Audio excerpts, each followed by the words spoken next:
Ladies and gentlemen, and welcome to the Pink TV performance of the world's longest running play of all time, Agatha Christie's The Mousetrap, presented by Cold Theatre 7 in special arrangement with Spamwell French Limited. The performance is designed, directed, and choreographed by Kevin Cruz. This performance has been put together with the heartfelt donations and contributions from our corporates, colleagues, friends, and families alike. We would like to thank our associate sponsor, Commercial Bank, our video production partner, Techniques Intermedia, our exclusive print media partners, the Sunday Times and Daily Mirror, and of course, our ever-supporting electronic media partner, Light FM. Ladies and gentlemen, please note that thanks to our print sponsors, you are entitled to a special offer today on the presentation of your ticket at any of the mentioned Harbour's cafes and restaurants on the reverse of your ticket. A special word of gratitude to our friends and families who came forward to support our theatrical endeavours by way of donations, and a big thank you to all those who contributed to this play via our crowdfunding initiative. Kevin Cruz would also like to thank the Lord Almighty for all the blessings, his family and friends for the encouragement and support, his guru Jehan Aloysius, the arena where he started it all, St. Joseph's College, his workplace GSC Colombo for coping up with his schedules, and finally, the audience members who are present here today to support the arts. In this evening's performance, the role of Miss Casewell will be played by Kavita Kulasekara, the role of Major Metcalf by Nireen Vanasinghe, and Mrs. Boyle by Piorina Fernando. The role of Sergeant Trotter will be played this evening by Heshan Pereira, and the role of Molly Ralston by Dinesha Senaratnam. The play will run for approximately 2 hours and 15 minutes with a 10-minute intermission. Ladies and gentlemen, please note that the consumption of food and drink is not allowed inside the Lionel Bent Auditorium.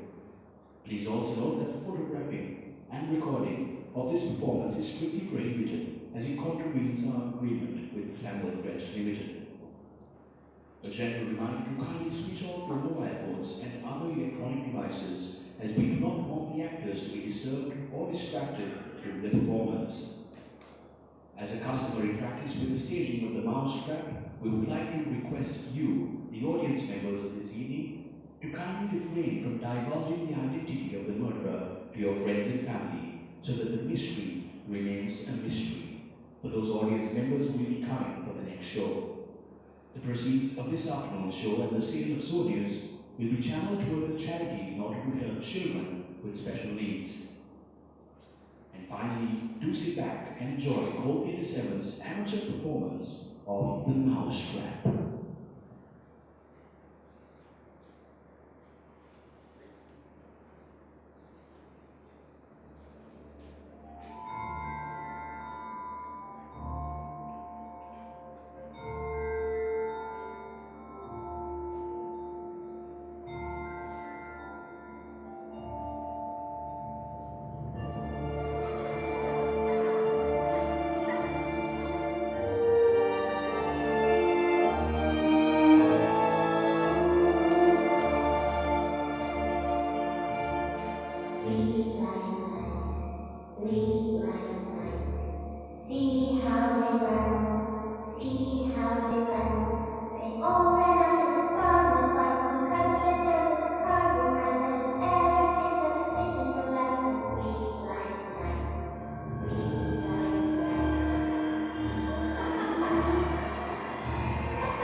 Snowfalls are rained against icebound roads. The heavy snow is expected to continue, and throughout the country there will be a certain freezing, particularly at points on the...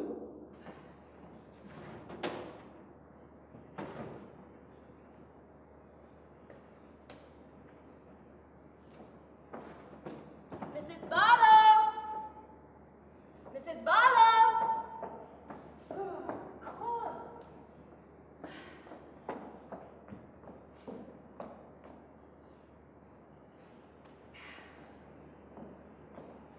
It does look nice. Oh, how stupid of Giles. Oh, gosh.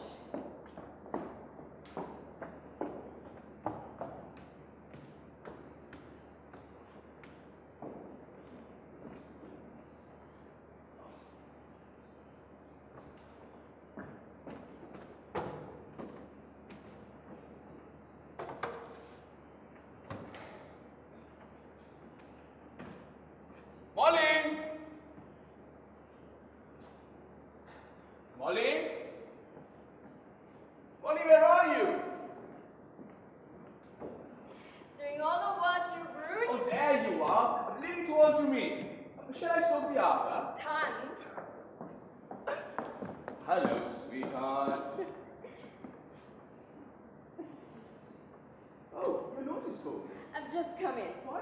Where have you been? Surely you've not been out in this weather. I had to go to the village to get some stuff I'd forgotten. Did you get the chicken, Nettie? Oh, it wasn't the right kind. I went on for another, but it wasn't any good either. Actually, a whole day waste. God, I'm half frozen. Car was skidding like anything. Snow's coming down thick. What's your bet we're not snowed up tomorrow? Too hope not. If only the pipes don't freeze. Oh, we'll have to keep the central heating well stoked up. Oh, not too good. I wish they'd send the coke along. We haven't caught any too much. I do want everything to go well at first. First impressions are so important. Is everything ready? No one's arrived yet, I suppose. No, thank goodness. I think everything's in order. Mrs. Barlow has hooked it early. Afraid of the weather, I suppose. What a nuisance these daily women are. That practically leaves everything on your shoulders. And yours. This is a partnership. So long as you don't ask me to cook. No, that's my department. Anyway, in any case, we've got plenty of tents in case we're snowed up. Giles, do you think it'll be all right? Got cold feet, have you? Are you sorry now we didn't sell this place when your aunt left it to you instead of having this mad idea of running it as a guest house? No, I love it. Speaking of a guest house, look at that. Oh, pretty good. What? It's a disaster. Don't you see? You've left out the S. Monkwell instead of Monkswell. Good Lord, so I did. However did I come to do that? But it doesn't really matter, does it? Monkwell is just as good a name. You're in disgrace. Can you go and stoke up the central heating? Across that icy yard. Shall I bank it up for the night now? No, we don't do that until 10 or 11 in the night. How appalling! Hurry up. Someone might arrive any minute.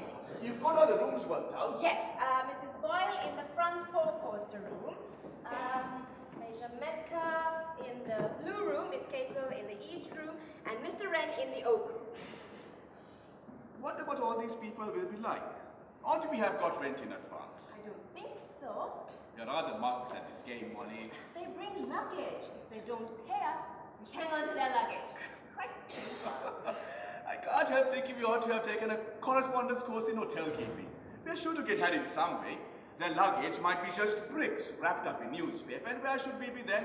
But they all wrote from very good addresses. That's what servants with forged references do, Molly. Some of these people might be criminals hiding from the police. Well, I don't care what they are, so long as they pay us 7 guineas every week. You're such a wonderful woman of business, Molly.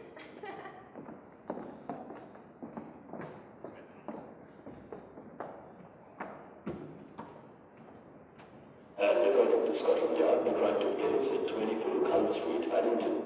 The murdered woman was a Mrs. Maureen Young. In connection with the murder, the police are anxious to interview a man seen in the vicinity wearing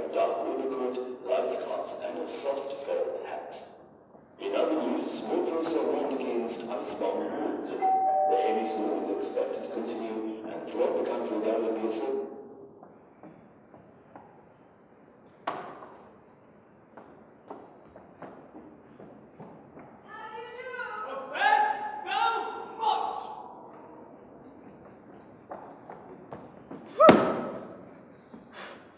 Well, that is simply awful.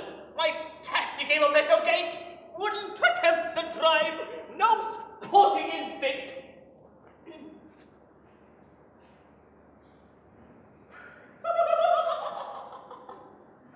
Are you Mrs. Ralston? How do you do? My name's Wren. How do you do, Mr. Wren? You know, you're not at all as I'd pictured you. I've been thinking of you as a retired general's widow, Indian Army. I thought you'd be terrifically grim and Mem-Sahibish. Now that this whole place would be crammed with Benaray's bras, you know. Instead, it's heavenly! Quite heavenly! Oh, lovely proportions here. That's a fake. But that table's genuine. Oh, I'm simply going to love this place. Have you got any wax flowers or birds of paradise? I'm afraid we don't. Oh, what a pity. Oh, what about a sideboard? A purple plummy mahogany sideboard with great solid carved fruits on it. Yes, we have it in the dining room. In here? Yes. Oh, I must see.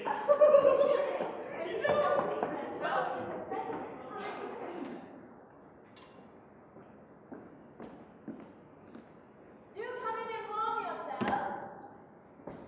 Oh, absolutely perfect. A real bedrock respectability. But why do away with the cinder mahogany table? Little tables just spoil the effect. We thought the guests might prefer it this way. This is my husband. Oh, how do you do? Awful weather, isn't it? Takes one back to Dickens and Scrooge on that irritating tiny tin. So bogus!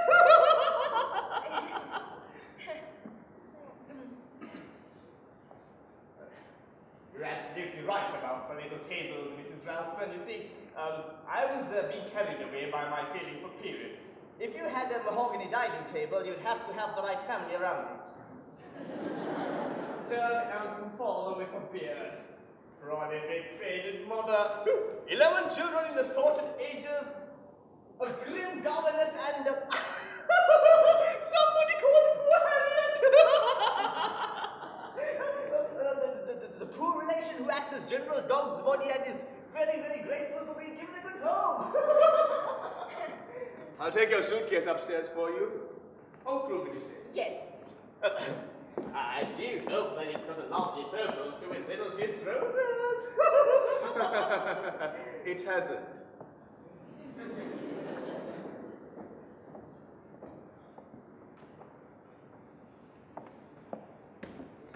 I don't think your husband's going to like me. How long have the two of you been married? Are you very much in love? We've been married just a year. Perhaps you'd like to go up and see your room. Oh, ticked off? Oh, but I do like knowing all about people. I mean, I think that people are madly interesting, don't you? Well, I suppose some are and some are not. No, I don't agree. I think that all people are interesting because you never really know what they're like or what they're thinking. For instance, you don't know what I'm thinking about now, do you? No, indeed. Cigarette? No, thank you. You see, the only people who know what other people are like are artists, and they don't know why they know it. But if they're portrait painters, it comes out on the canvas. Are you a painter? Oh, no. I'm an architect. My parents, you see, baptized me Christopher in the hope that I'd be an architect. Christopher Wren! As good as halfway home! Actually, of course, people laugh about it and make jokes about St. Paul's. However, who knows? I may yet have the last laugh. Miss Wren's brief amnesty may yet go down in history. I'm really going to like this place. Oh, I find your wife most sympathetic. Oh, indeed. And certainly Very beautiful. Don't be absurd. Oh, there. Isn't that like an English word? Compliments always embarrass them. European women take compliments as a matter of course, but English women have all their feminine spirits crushed out of them by their husbands. There's something very bulkish about English husbands. Would you like to come up and see your room? Shall I? This way. Can you stoke up the hot water boiler, please?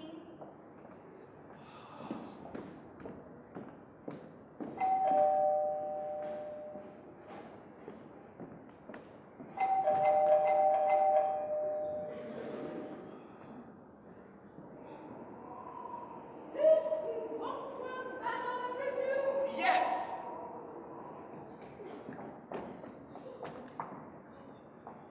I'm Mrs. Boyle. I'm Giles Ralston. Come into the fire, Mrs. Boyle, and get warm.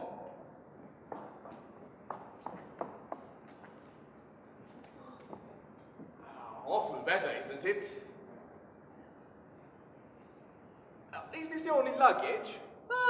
Major Metcalf, is it? Is seeing to it. Oh, I'll leave the door for him. The taxi wouldn't risk coming up the drive. He stopped at the gate.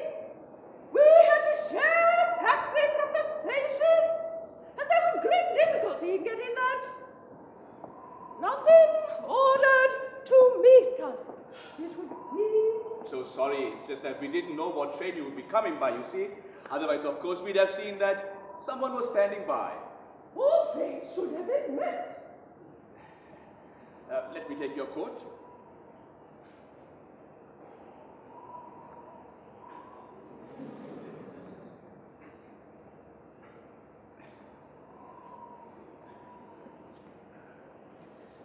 My wife will be down in a moment.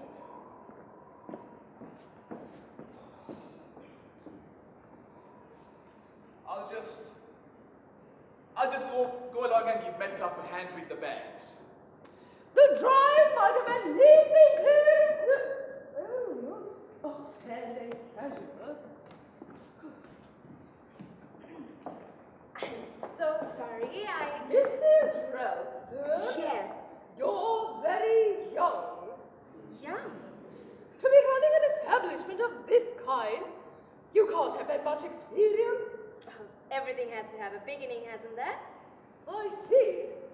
Quite inexperienced. An old house? I hope you haven't got dry rot. Certainly not. A lot of people don't know they have got dry rot until it's too late to do anything about it. The house is in perfect condition. It could use a coat of paint. You know, you've got worm in this oak. This way, Major. This is my wife. How do you do? Absolute blizzard outside. Thought at one time we shouldn't make it. I beg your pardon. Well, if it goes on like this, I should say we're 5 or 6 weeks of snow by morning. Haven't seen anything like it since I was on leave in 1940.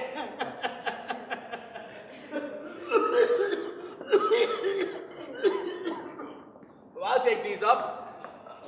Which rooms did you say? The blue room and the rose room? I gave the rose room to Mr. Wren. He liked the four-poster so much. So it's Major Metcalf in the blue room and Mrs. Boyle in the oak. Major! Sir!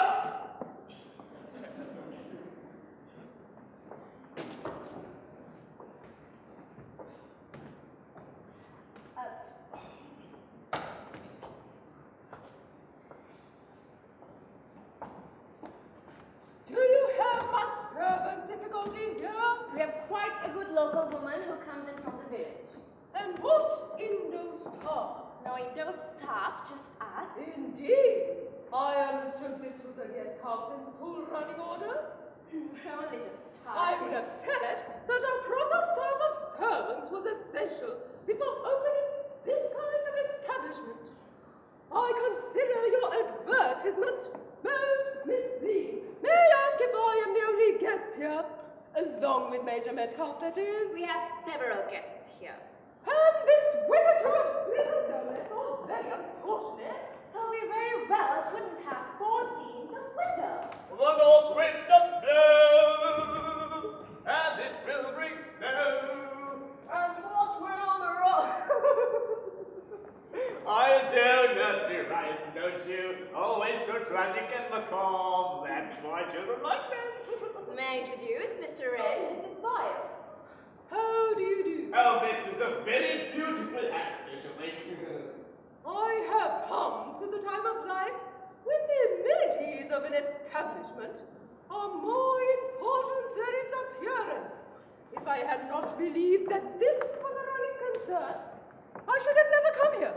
I understood it was fully equipped with every home comfort. There is no obligation for you to remain here if you are not satisfied, Mrs. Boyle. No, indeed. I shouldn't think of doing so. If there has been any misapprehension, perhaps it would be best if you went elsewhere.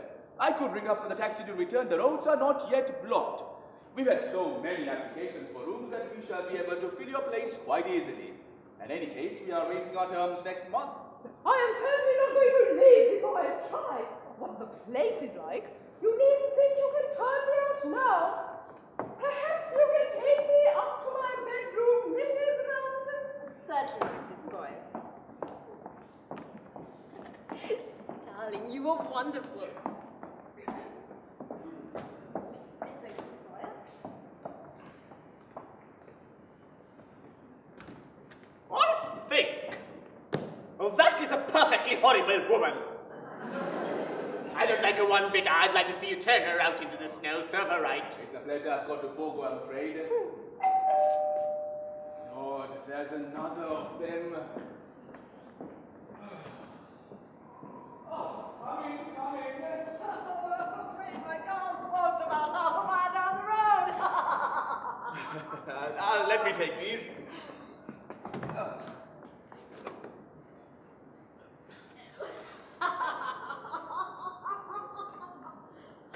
Any more stuff in the car? No. I travel light.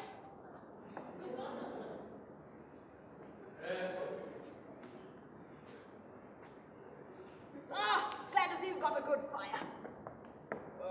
Mr. Wren, Miss Oh, Casewell! Cateswell. My wife will be down in a minute. Oh, no, honey. Got to get myself thawed out. Looks as though we're going to be snowed up here. Weather forecast. Oh, says heavy falls expected, etc., etc. Motorists warned. I hope you've got plenty of provisions in. Oh, yes. My wife's an excellent manager. In any case, we can always eat our hens. Before we start eating each other, eh?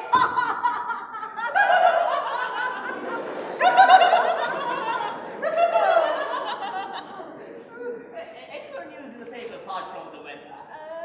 Usual political crisis. Oh, and now the juicy murder. Murder? I like murder. They seem to think it was a homicidal maniac strangled a woman somewhere near Paddington, it would seem. Sex maniac, I suppose. Doesn't say much, does it? Police are anxious to interview someone seen in the vicinity of Culver Street at the time, wearing a darkish overcoat, lightish scarf, and a soft felt hat. Police messages to less effect have been broadcast throughout the day. Useful description. Fit pretty well anyone, wouldn't it? When they say that the police are anxious to interview someone, is that a polite way of hinting that he's a murderer? Could be. Could be. Who was the woman who was murdered? Mrs. Leon. I mean, Mrs. Maureen Leon. Young or old? Doesn't say, doesn't seem to be a robbery. I told you. 6 million. Oh, here's Miss Casewell, Molly. My wife. Oh, how do you do? Terrible weather. Yes. Would you like to go up to your room? The water's still hot if you'd like to have a bath. Oh, bath, yes. This way, Miss Casewell. Oh, right. Thanks very much.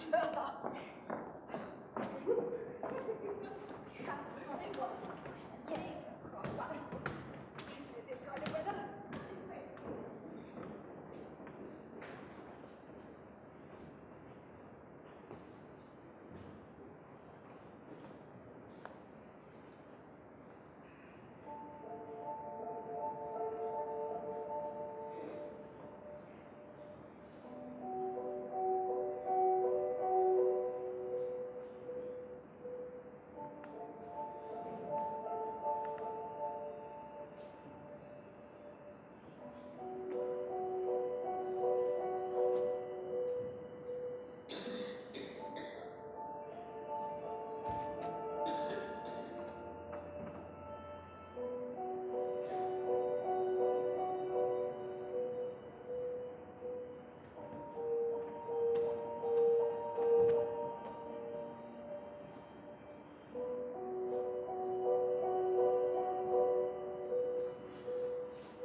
Little Jack Horner sat in a corner, eating a Christmas pie.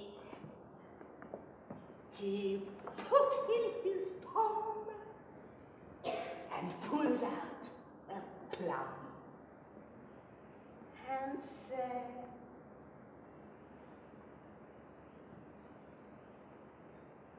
"What a goodbye am I."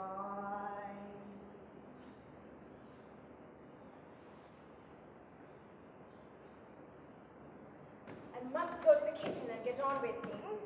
Major Metcalf seems very nice. He won't be any trouble. It's Mrs. Boyle that frightens me. We must have a nice dinner. I was thinking of opening 2 tins of minced beef and cereal, and opening a tin of peas and mashed potatoes, and there's custard, stewed pigs and custard. What do you think? I suppose so. Not very original, perhaps. Oh, do let me help. I adore cooking. You do have eggs, haven't you? How about an omelette? Yes, we keep plenty of fowl. They don't lay as well as they should, but we put down a lot of eggs. Oh, and if you've got some wine, any sort of cheap wine, you can add it to the minced beef and the cereals, did you say? Oh, give it a continental flavor. Show me where the kitchen is and what you've got, and I dare say I'd have an inspiration. This way, Miss Boyle. You know, Molly, even when I was a child, I used to love cooking.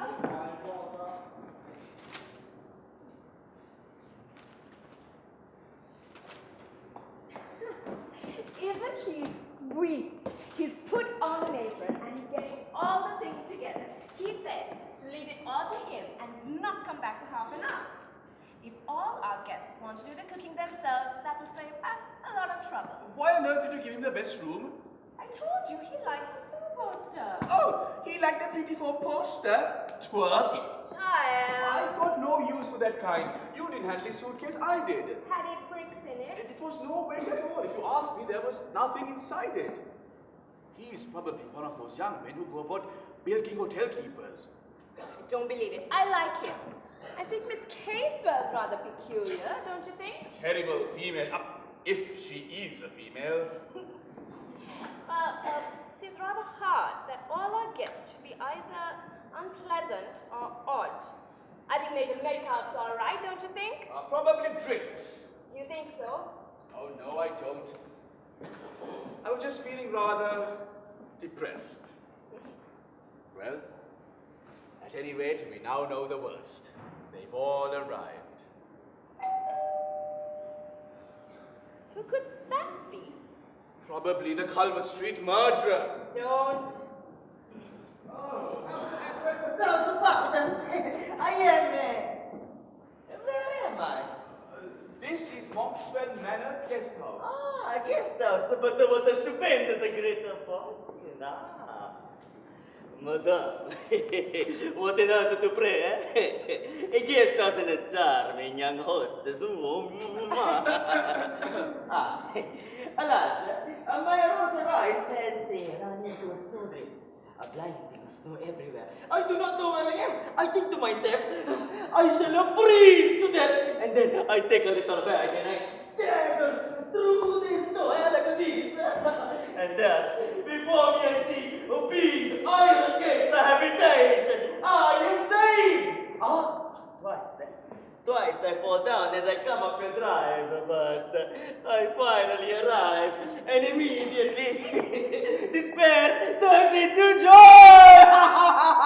You can let me have a room, yes? Oh, yes. It's a rather small one, I'm afraid.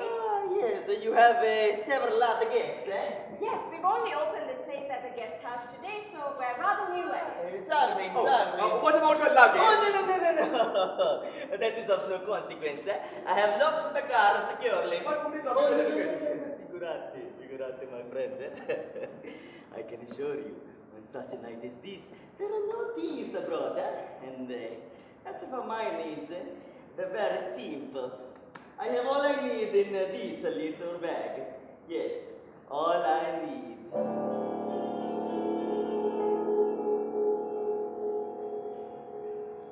Perhaps you'd like to warm yourself. Oh, grazie. I'll go and see about your room.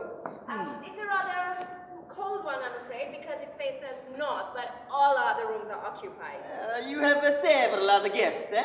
Yes, we have Major Metcalf, Mrs. Boyle, Miss Casewell, and a young man named Christopher Wren. And now you. Ah, yes. The unexpected guest, eh? The guest you did not invite. The guest who came out of nowhere. Out of the storm! It sounds quite dramatic, don't you think? Who am I? You do not know where do I come from. You do not know me. I am a man of a mystery. But I tell you this, I complete the picture. From now on, there will be no more arrivals and no more departures either. Yes. From tomorrow, or even already, we are completely cut off from civilization. Yes, no butcher, no baker, no postman, no milkman, no daily papers, nobody and nothing about ourselves. This is admirable. It could not suit me better. Oh, by the way, my name is Parvacini. Ours is Ralston. Mr. and Mrs. Ralston, eh?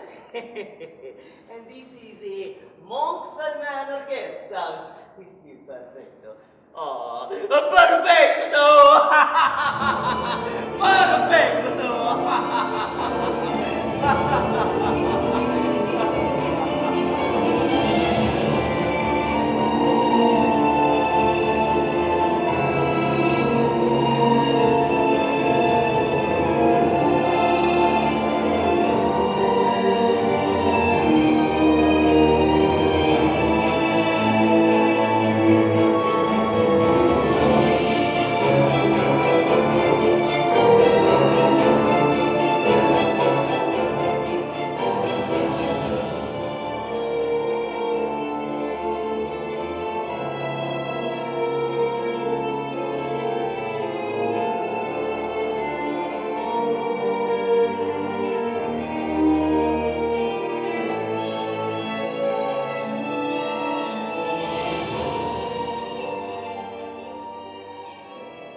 I consider it most dishonest not to have told me. They were only just starting the place. Well, everything's got to have a beginning, you know. Oh, excellent breakfast this morning. Good coffee, scrambled eggs, homemade marmalade, and all nicely served, too. The little woman did it all herself. Amateurs, there should be a proper start. Excellent lunch, too. Corned beef. Well, very well disguised corned beef. Red wine in it. Well, Mrs. Ralston promised us to make a pie tonight.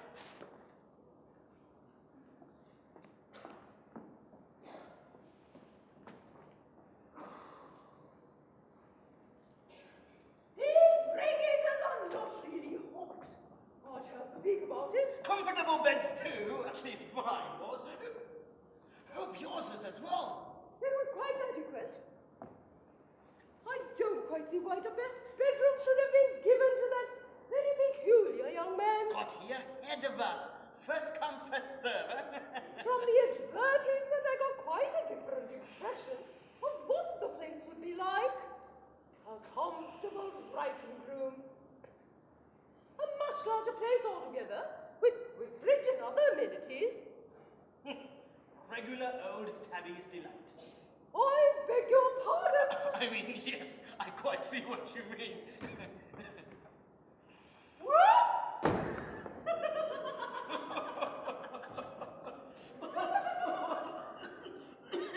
Really, that is a very peculiar young man.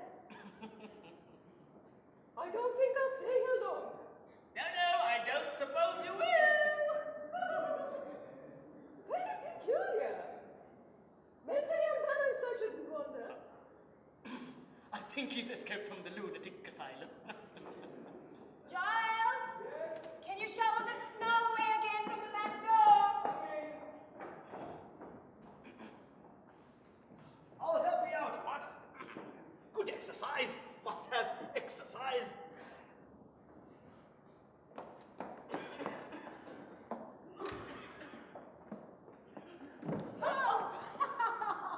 I'm so sorry, Miss Casewell. Oh, that's all right. It's all right. Really? What an incredible young woman! Doesn't she know anything about housework? Carrying a carpet sweeper through the front door? On Mary Beck! Stairs! Oh, yes, sir. Nice back stairs. Very convenient if there was a fire. And why not use them? Anyway, that housework should have been done in the morning before lunch. I gather a hostess had to cook the lunch. All very haphazard and amateurish. There should be a proper staff. Not very easy to get nowadays, is it? No. The lower classes seem to have no idea of their responsibilities. Oh, poor old lower classes got the bit between their teeth, haven't they? I gather you are a socialist. No. I'm not a red, I'm just a pale pink. But I haven't got much interest in politics, I live abroad. I suppose conditions are much easier abroad. I don't have to cook and clean, as I gather most people have to do in this country. This country has gone sadly downhill. Not what it used to be. I sold my house last year. Everything was just too difficult. Hotels and guest houses are much easier.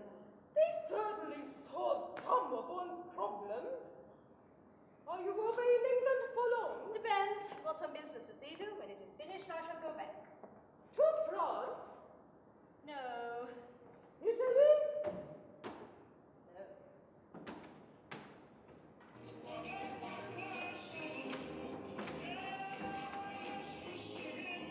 Would you mind not having it on quite so long? I find the radio rather distracting when one is trying to write letters. Do you? If you don't particularly want to listen, just know. There is a writing table in there. I know, but it's much warmer here. I agree. Much warmer.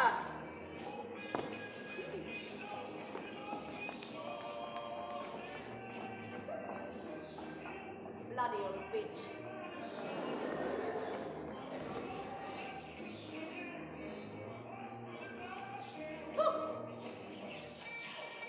Hello. Wherever I seem to go, that woman seems to be hunting me down. Very downhill. She glares at me, positively glares. Is that all right? Yes, it served its purpose. What purpose? Tactics, boy. She'd finished the best chair. I've got it now. You drove her out. I'm glad. I'm very glad. I don't like her one bit. Let's think of things we can do to annoy her, shall we? I think we should go away from here. In this? No, not a hope. But when the snow melts. When the snow melts, lots of things may have happened. Yes, that is true. Snow's rather lovely, isn't it? So peaceful and pure. It makes one forget things. It makes one forget. It doesn't make me forget. How fierce you sound. I was just thinking. What sort of thinking?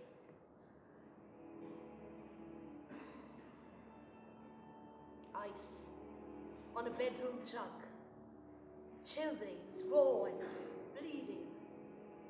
One thin, ragged blanket. A child shivering with cold and fear. My dear, it sounds too grim. What is it, a novel? You didn't know I was a writer, did you? Who are you? Sorry to disappoint you, I'm not.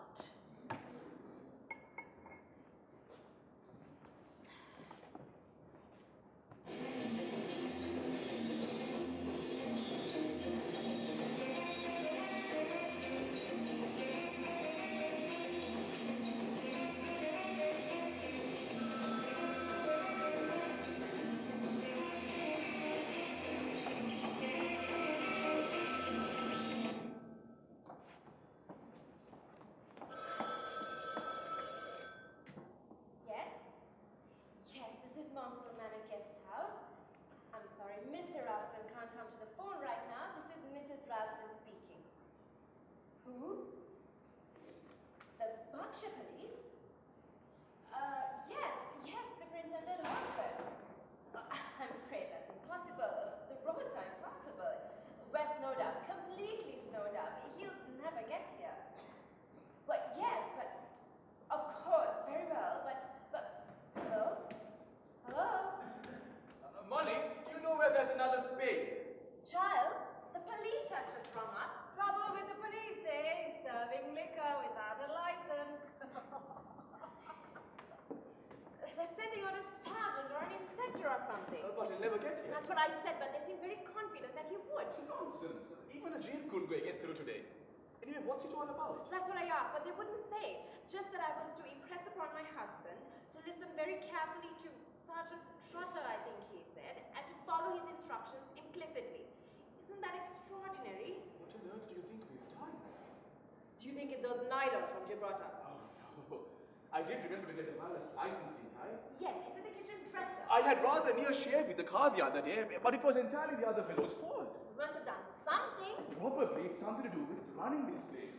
I expect we've ignored some tip or regulation of some ministry or the other. You practically can't avoid it nowadays. Never started this place. We're going to be snowed up for days and everybody's cross. And we're running through our entire reserve of tins. Oh, cheer up, darling. Everything's going all right at the moment. I filled up all the coal scuttles and brought in the wood. And stoked the aga and done the hens. I'll go and do the boiler next and chop some kindling.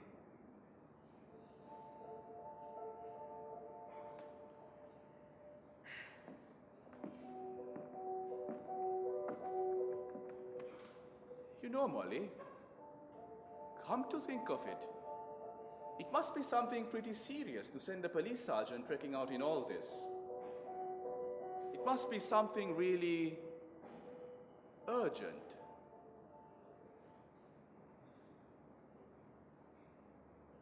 Ah, there you are, Mr. Ralston. Did you know that the central heating in the library is practically stone cold?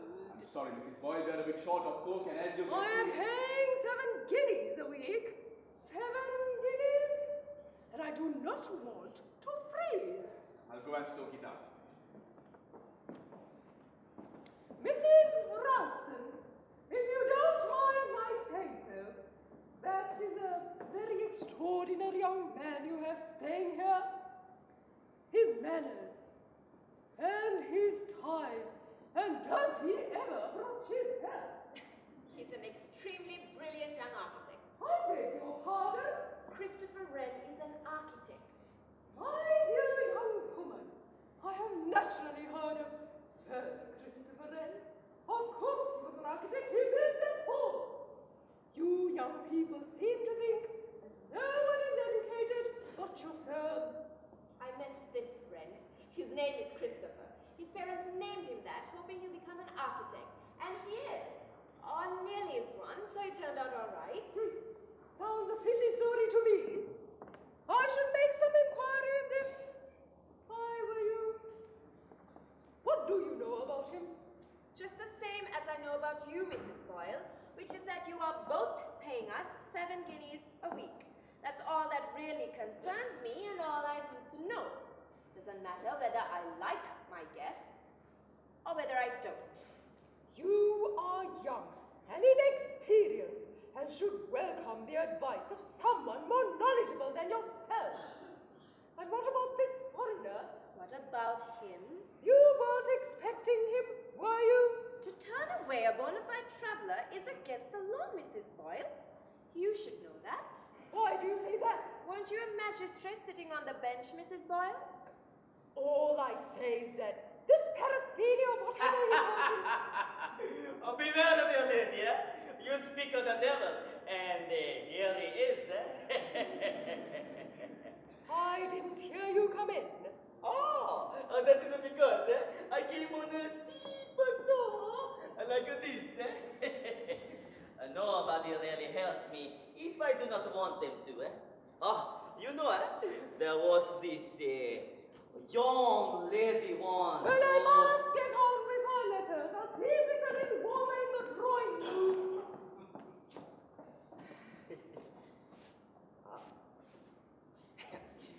My charming hostess seems upset. What is it, dear lady? Everything's rather difficult this morning because of the snow. Oh, yes, yes. Snow can make things very difficult, or else it can make things very easy too. Yes, very easy. Don't know what you mean. I know it. There's quite a lot you do not know. For one thing, I think you do not know much about running a guest house. I dare say we don't, but we mean to make a go of it. Oh, bravo, bravo. And I'm not such a very bad cook. Oh, you are without doubt an enchanting cook. May I give you a word of advice, Mrs. Ralston? You and your husband should not be too trusting, you know. What do you know about these other guests of yours? Do you have any references? Is that usual? I just thought people just came. It is advisable, you know, to know just a little bit about the people sleeping under your roof, For example, take myself. I turn up, I say that my car has overturned in the snowdrift. What do you know about me? Nothing at all, I could be a thief, a robber, a fugitive from justice, a madman, or even a murderer. You see, you might know just a little bit about your other guests. Well, as far as Mrs. Boyle goes, The drawing room is far too cold to sit in. I shall write my letters in here. Let me poke the fire for you, dear lady. Sit down. Mrs. Ralston, is your husband out? I'm afraid the pipes on the downstairs level are frozen. what a terrible day. First the police and now the Police? Police, did you say? They rang up just now to say that they're sending out a sergeant, but I don't think he'll ever get here. Ruddy Coke's more than half stones and the price of... Hello, is anything the matter? I hear the police are on their way. Why? Oh, that's all right. No one can get through in this. Why, the drifts must be 5 feet deep. The roads are all backed up. Nobody will get here today. Excuse me, Mr. Parvachini. May I put these down? Yes.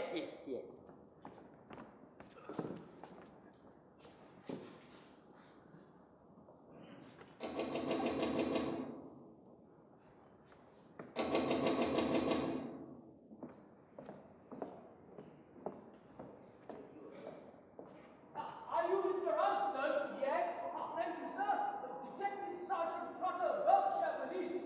Could I get these keys off and stow them somewhere? Go around that way to the front door and meet you. Thank you, sir. I suppose that's what we pay our police force for nowadays. To go roundabout enjoying themselves at winter sports. Why did you ask the police, Mrs. Ralston? But I didn't. Who's that man? Where did he come from? He passed the drawing room window in skis, all covered in snow and looking terribly hearty.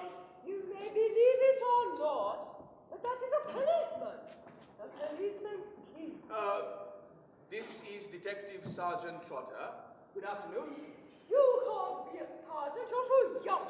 I can assure you, madam, I'm not quite as young as I look. Oh, what terribly hearty. We'll stow away your keys under the stairs, sir. Mrs. Ralston, may I use your telephone? Of course, Major Metcalf. He's very attractive, isn't he? I always thought that policemen are very attractive. No brains, you can see it at a glance. Hello? Hello? Mrs. Ralston, this telephone's dead. Very dead. But it was all right about half an hour ago. The line's gone off for the weight of the snow, I suppose. So we're quite cut off now. Quite cut off!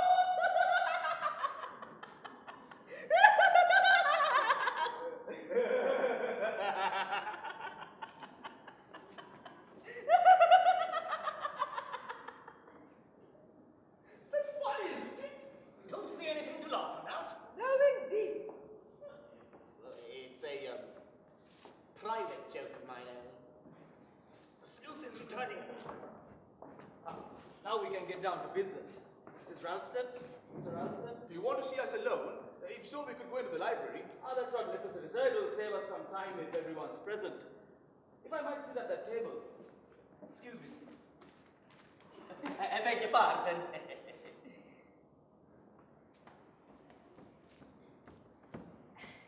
Do hurry up and tell us, what have we done?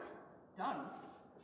Oh, no, Mrs. Ralston. It's nothing of that kind. It's something quite different. It's more a matter of police protection, if you understand. Police protection? It relates to the death of Maureen Lyon. Mrs. Maureen Lyon of 24 Culver Street, London, West 2. She was murdered yesterday, the 15th instant. You may have heard or read about the case? Yes, I heard it on the wireless. The woman who was strangled. Yes.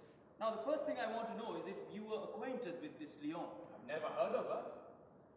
You might have known her under the name Lyon. You see, Lyon wasn't her real name. She had a police record and her fingerprints were on file.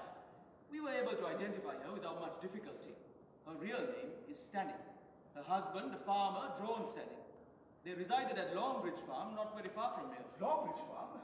Wasn't that where those children Yes, were? the Longbridge Farm case. 3 children. That's right, miss. The Corrigans. 2 boys and a girl. Brought before the court as in need of care and protection. A home was found for them with Mr. and Mrs. Stanning at Longbridge Farm. One of the children subsequently died as a result of criminal neglect and persistent ill treatment. The case made a bit of a sensation at the time. It was horrible. Yes. The Stannings were sentenced to terms of imprisonment. Stanning died in prison. Mrs. Stanning served her sentence and was duly released. Yesterday, as I speak, she was found strangled at 24 Culver Street. Do you know who did it? I'm coming to that, madam. You see, a notebook was picked up from the scene of the crime, and in that notebook was written 2 addresses. Now, one was 24 Culver Street, but the other was Monkswell Manor. What? Yes, sir. That's why Superintendent Hogben, upon receiving this information from Scotland Yard, thought it imperative that I come out here and find out if there was any connection between this house, or anyone in this house, and the Longbridge Farm case. There's nothing. Absolutely nothing. It must be a coincidence. Superintendent Hogben doesn't think so, sir. He'd have come himself if it had been in any way possible. But under the weather conditions, and as I can see, he sent me along instead to get full particulars of everyone, to report back to him by phone, and to take what measures I thought fit to ensure the safety of the household. Safety? What danger does he think we are in? Good Lord, he's not suggesting that somebody's going to be killed here. I don't want to frighten any of the ladies, sir, but frankly, yes. But why? That's what I'm here to find out. But this whole thing's It's crazy! not crazy, that is dangerous. Nonsense. I must say it seems a bit far-fetched. Oh, I think it's wonderful. Sergeant Trotter, is there something you haven't told us? Yes, Mrs. Ralston. You see, below the 2 addresses was written 3 blind mice. And from the dead woman's body, a piece of paper was picked up with the words, "This is the first," written on it. And below the words was a drawing of 3 little mice and a bar of music. Now the bar of music was set to the tune of the nursery rhyme, 3 blind mice. You know how it goes. 3 blind mice. See how they all run on. Oh, it's horrible. There were 3 children, and one of them died. Yes, the youngest, a boy of only 11. What happened to the other 2? The girl was adopted by someone. We haven't been able to trace her present whereabouts. The eldest would be about 22 years of age. Deserted from the army and has not been heard of since. According to the army psychologist, he was definitely schizophrenic, a bit weird in the head, that is to say. And they think that it was he who killed Mrs. Leon, Mrs. Stanning. Yes. And that he's a homicidal maniac and is on his way here to kill someone. But why? That's what I need to find out from you. Now, according to the superintendent, there must be some connection. Now, you, sir, state that you yourself have no connection with the Longridge Farm case? No. And the same goes for you, madam? No, I mean, no connection. What about servants? We haven't got any servants, which reminds me, Sergeant Trotter, I have to go to the kitchen. Would you mind? I'll be there if you need me. That's quite all right, Mrs. Ralston. Now, could I have all of your names, please? This is quite ridiculous. We're merely staying in a kind of hotel. We arrived here yesterday. We've nothing to do with this place. But you planned to come here in advance. You booked your rooms here ahead. Well, yes. All except Mr. Penn. Paravicini, my car overturned in a snowdrift. I see. What I'm getting at is anyone who's been following you around might very well know that you were coming here.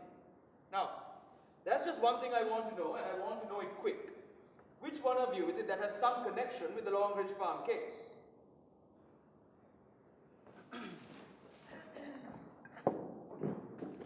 You're not being very sensible, you know. One of you is in danger, deadly danger, and I must find out who that is. All right. I'll take your names one by one.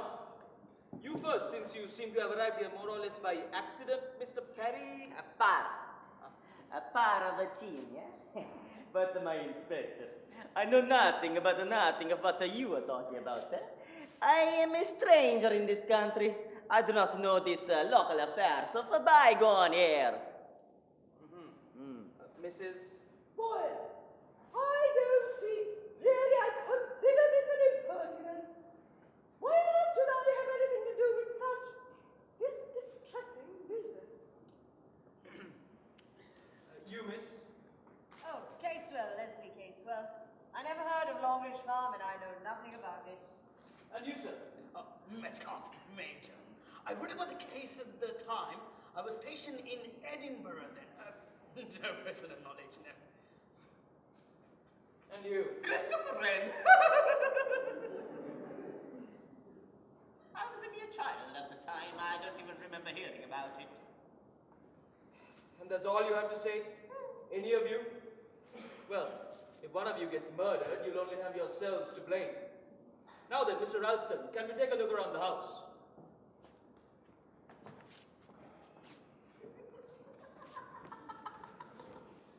My dears, how melodramatic!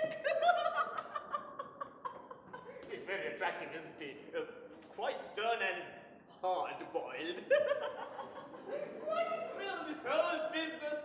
3 blind. How does it even go? Really, Mr. Wren? But don't you like it? It's the signature tune of the murderer. Just fancy what a kick you must be getting out of it. Melodramatic rubbish. I don't believe a word of it. Oh, but just wait, Mrs. Boyle. Till I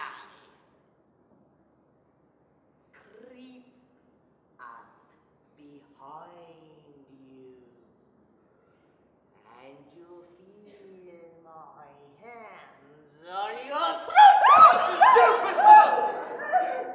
It's a poor joke. In fact, it's not a joke at all. Oh, but that's just what it is, a madman's joke. Well, that's what makes it so deliciously macabre.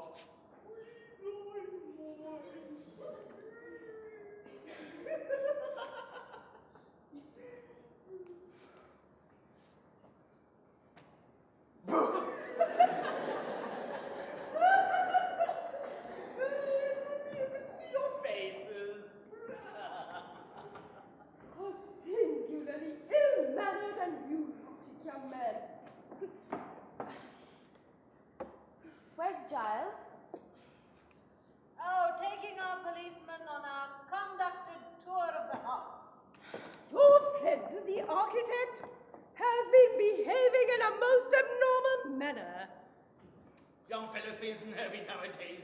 Dare say you grow out of it. Nerves? I haven't got patience with people who say they have nerves. I haven't any nerves. No. Perhaps that's just all as well for you, Mrs. Ford. Why do you say that? I think you were one of the magistrates on the bench at that time. In fact, you were responsible for sending those 3 children to Longridge Farm.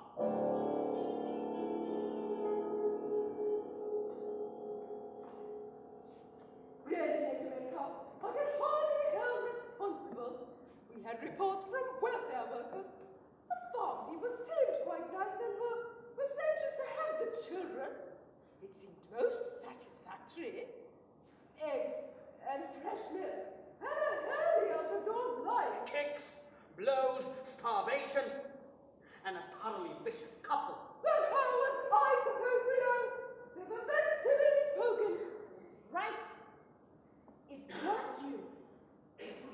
One tries to do a public duty, and all one gets is abuse.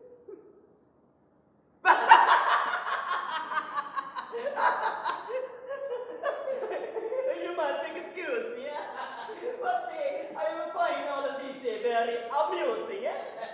I enjoy myself greatly.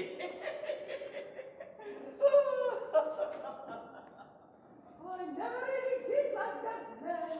Where did he come from last night? I don't know. Looks a bit of a spiv to me. Makes his face up to rouge and powder. Disgusting. Looks quite old too. And yet he skips about as though he was quite young. You'll be needing more food. I'll get it.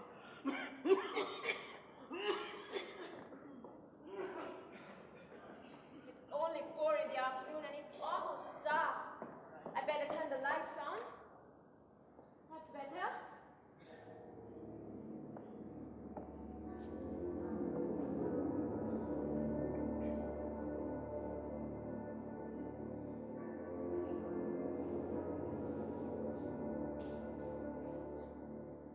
Now, where did I leave my pen?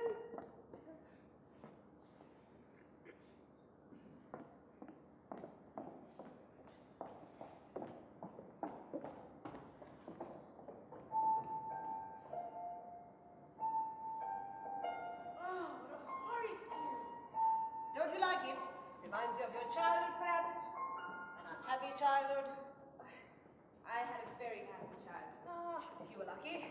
Weren't you happy? No. I'm sorry. But that's all a long time ago. One gets over things. I suppose. Or does one? Damn hard to say. Well, they say that whatever happens when you're a child matters more than anything else. They say. They say who says? Psychologists. All humbug. Just a damn lot of nonsense. I have no use for psychologists and psychiatrists. Well, I've never really had much to do with them. Good thing for you, you haven't. It's a whole lot of hooey, the whole thing. Life's what you make of it. Go straight ahead. Don't look back. One can't always help but looking back. Nonsense. It's a question of willpower. I suppose. I know. I expect you're right, but sometimes things happen to make you remember. Don't give in. Just turn your back. Is that really the right way, I wonder? Perhaps that's all wrong. Perhaps one ought to face them. Depends on what you're talking about. Sometimes I hardly know what I'm talking about. Well, nothing from the past is going to affect me. Except in the way I want it. Well, it all looks good upstairs. What's through here?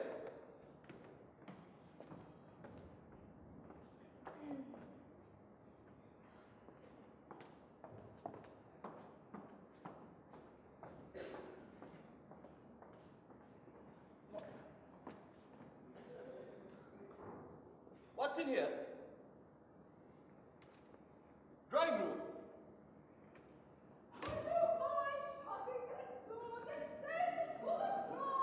I'm sorry, madam, but I've got to get a lay of the land.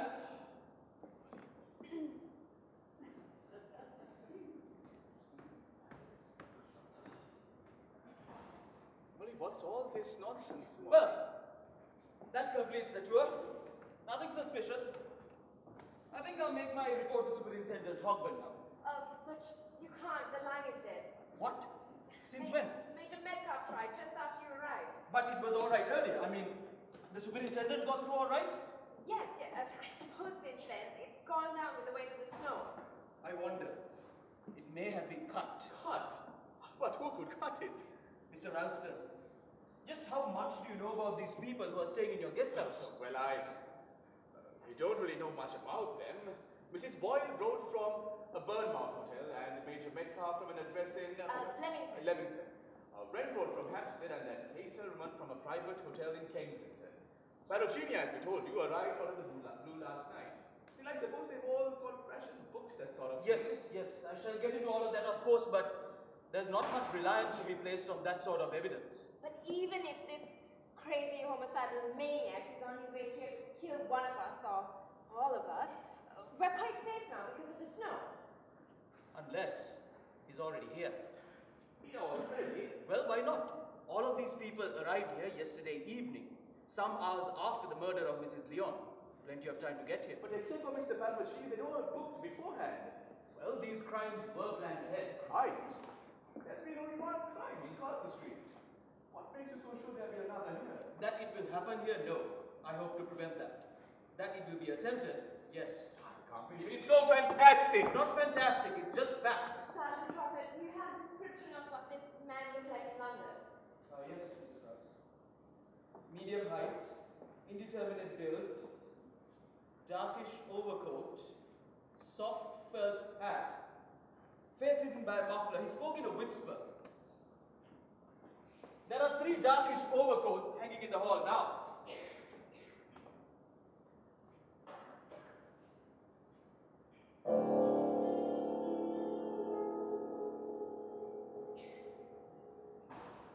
One of them is yours, Mr. Ralston.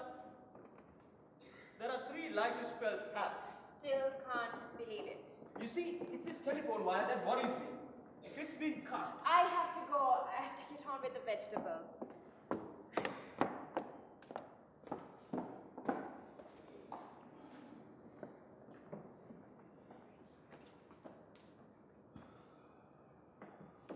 Mr. Ralston, is that an extension telephone?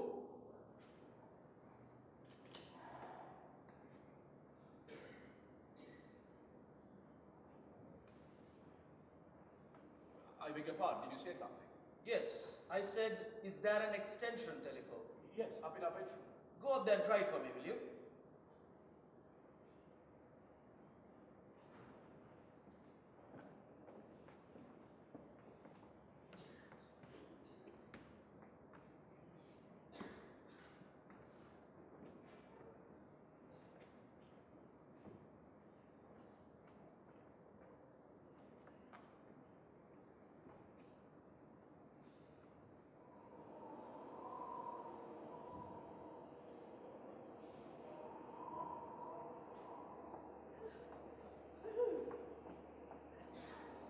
Who's left this window open?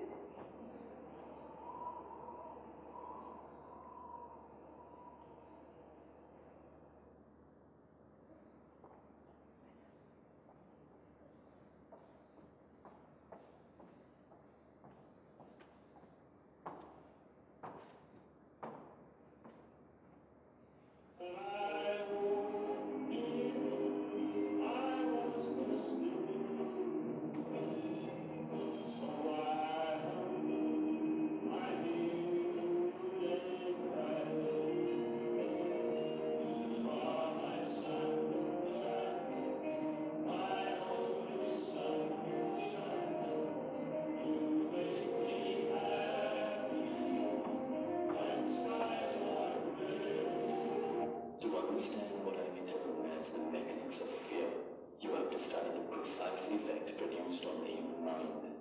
Imagine, for instance, that you are alone in a room. It is late in the afternoon. A door opens softly behind you.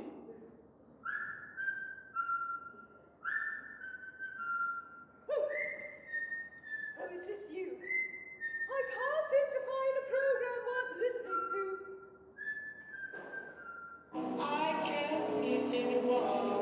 What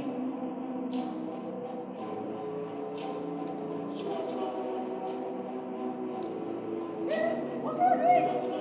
Why did you turn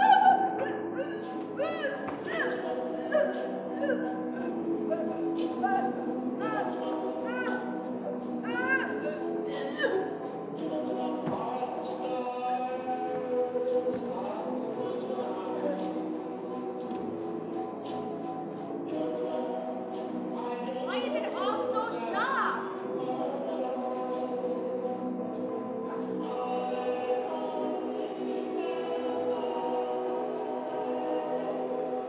What a noise!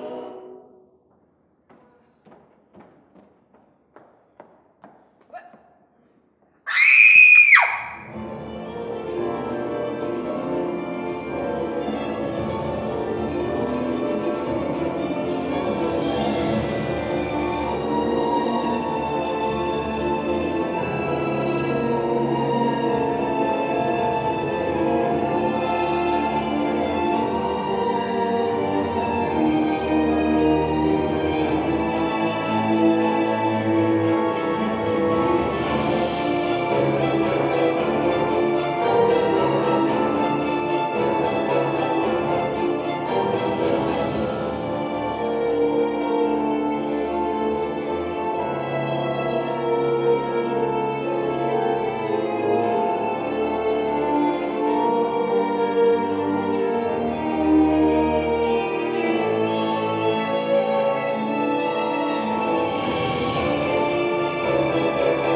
Mrs. Boyle had only just been killed when you got to her. You came from the kitchen. Are you sure you didn't hear or see anybody as you came along the hallway? No, I don't think so. Just the radio blaring out loud. I couldn't think who turned it on so loud. How could I hear anything else? That was clearly the murderer's idea. Or murderess. How could I hear anything else? You might have done. If the killer had tried to leave the hall that way, he might have heard you coming from the kitchen and slipped out the back stairs. Or into the dining room. I'm not sure, but I think I heard a door creak and shut just as I was leaving the kitchen. Which door? I don't know. Think, Mrs. Ralston, please, try and think. Upstairs, downstairs, close at hand, left, right. I don't know. I'm not even sure I heard anything. Stop bullying her. Can't you see she's all in? We are investigating a murder, Mr. Ralston. Up to now, no one has taken this thing seriously. Mrs. Boyle didn't. She held out on me with information. You all held out on me. Well, now Mrs. Boyle is dead. And unless we get to the bottom of this, and quick, mind you, there's going to be another death. Another? Nonsense. Why? Because there were 3 blind mice. A death for each of them? But there would have to be some connection. I mean, another connection with the Longbridge farm business. Yes, there would have to be that. But why another death here? Because there were only 2 addresses in the notebook. Now, at 24 Culver Street, there was only one possible victim. She's dead. But here, at Monkswell Manor, there's a much wider field. Nonsense, surely that would be a most unlikely coincidence that there would be two people brought here by chance, and both of them with a share in the Longridge farm case? Given certain circumstances, it wouldn't be too much of a coincidence. Think it out, Miss Casewell. Now, I want to get down quite clearly where everyone was when Mrs. Boyle was killed. Now, I've already got Mrs. Ralston's statement. You were in the kitchen preparing vegetables. You came out of the kitchen, along the passageway, through the swing door, into the hall, and in here. The radio was blaring, but the lights were switched off and the hall was dark. You switched on the light, saw Mrs. Boyle, and screamed. Yes, I screamed and screamed until at last people came. Yes. As you say, you screamed and a lot of people came. A lot of people from different directions, all arriving more or less at once.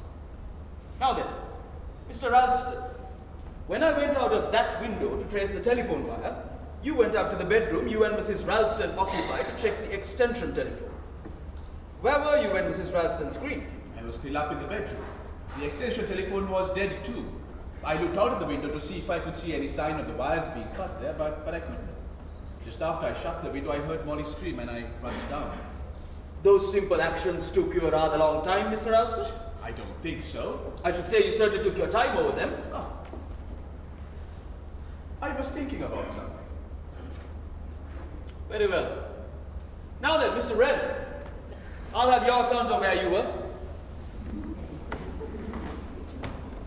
I'd been in the kitchen seeing if there's anything I could do to help Mrs. Ralston. I had done cooking.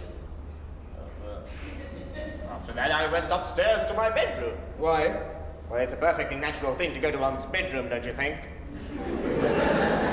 I mean, one does want to be alone sometimes. You went up to your bedroom because you wanted to be alone? I wanted to tidy up and brush my hair. You wanted to brush your hair. Anyway, yes, that's where I was. And you heard Mrs. Ralston scream? Yes. And you came down? Yes. Curious that you and Mr. Ralston didn't meet on the stairs. So I came down by the back stairs, they're nearer to my bedroom. Did you go up to your room by the back stairs or did you come through here? I went up by the back stairs too. I see.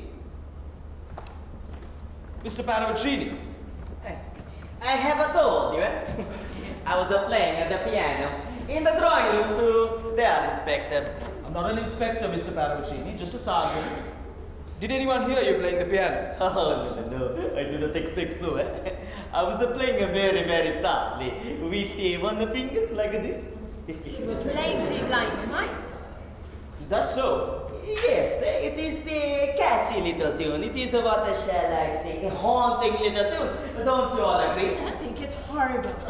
Yet it runs in the people's heads. Somebody was whistling it too. Whistling it? Where? Oh, I'm not sure. Maybe in the front hall or on the stairs, upstairs in the bedroom. Who was whistling Three Blind Mice? Are you making this up, Mr. Paravicini? Oh, no, Inspector. I beg your pardon, Sergeant. I do not do such things. Well, go on then. You were playing the piano. With one finger, like this. And then I hear the radio playing. It was playing very loud. Somebody was shouting on it. It offended my ears. And then I hear Mrs. Ralston scream. Mr. Ralston upstairs, Mr. Wren upstairs, Mr. Paravicini in the drawing room. Miss Casewell, I was writing letters in the library. could you hear what was going on in here? No, I didn't hear anything until Mrs. Ralston screamed. And what did you do then? Came in here. At once? I think so. Tell me, you say you were writing letters when Mrs. Ralston screamed. Yes. And you got up hurriedly from the writing desk in the library and came in here. Yes. Yet, there doesn't seem to be any unfinished letters on the writing desk in the library. That's because I brought it with me.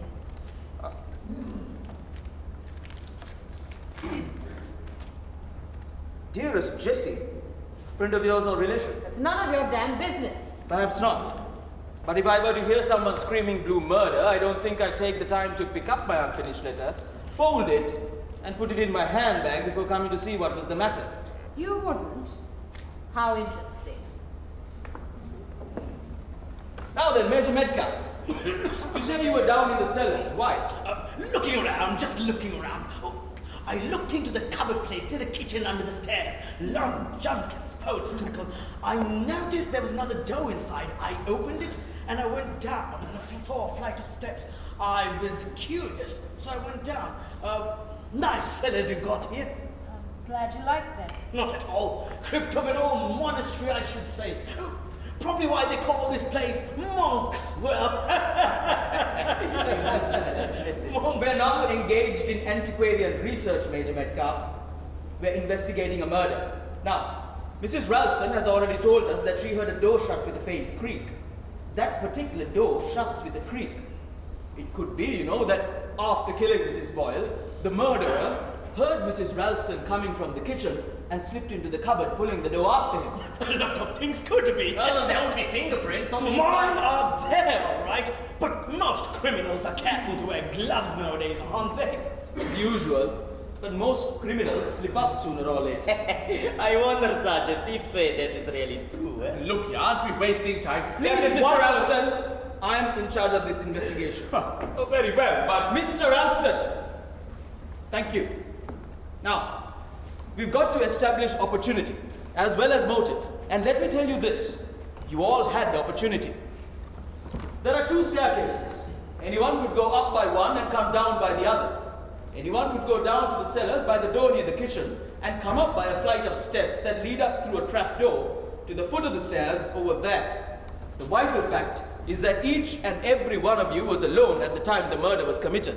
look here, Sergeant, you speak as if we were all under suspicion. That's absurd. In a murder case, everyone is under suspicion. But you know pretty well who killed that woman in Culver Street.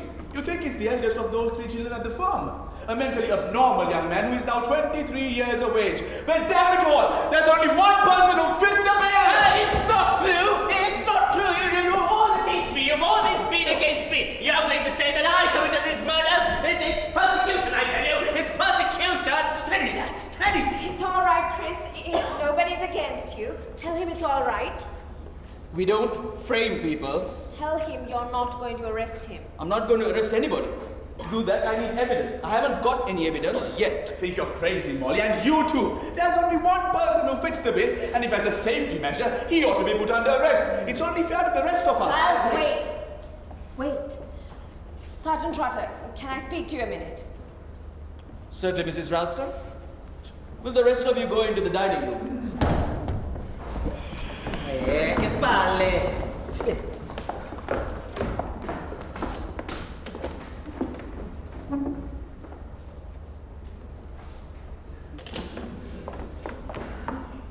I'm staying. You too, Giles. I'm staying. I don't know what's come over you, Molly. Giles, please.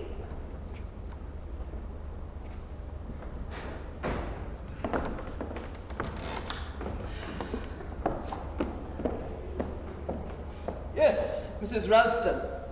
What is it that you want to say to me? Sergeant Trotter, you think that the murderer is the eldest of the 3 boys at the farm, but you don't know that. We actually don't know a thing.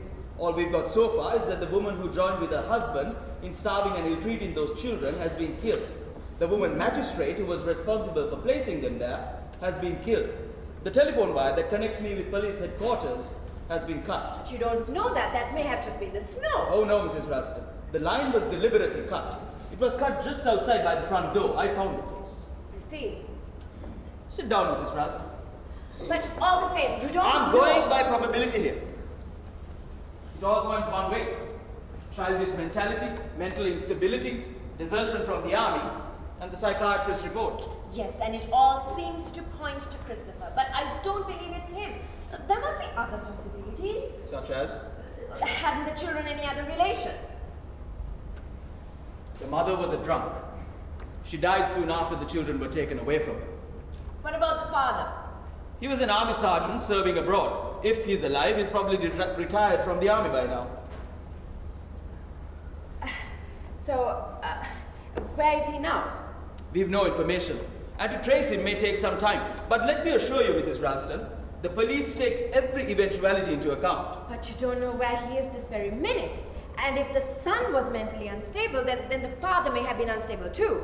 Well, it's a possibility. So the father, if he came home, perhaps after being a prisoner with the Japs and having suffered terribly, if he came home and found that his wife was dead and his children had suffered a terrible experience and one of them had died through it, he might go off his head and want revenge. That's only surmise. But it's possible. Oh, yes, Mrs. Ralston, it's quite possible. So the but- murderer might be middle-aged or old. When I said the police had rung up, Major Metcalf seemed frightfully upset.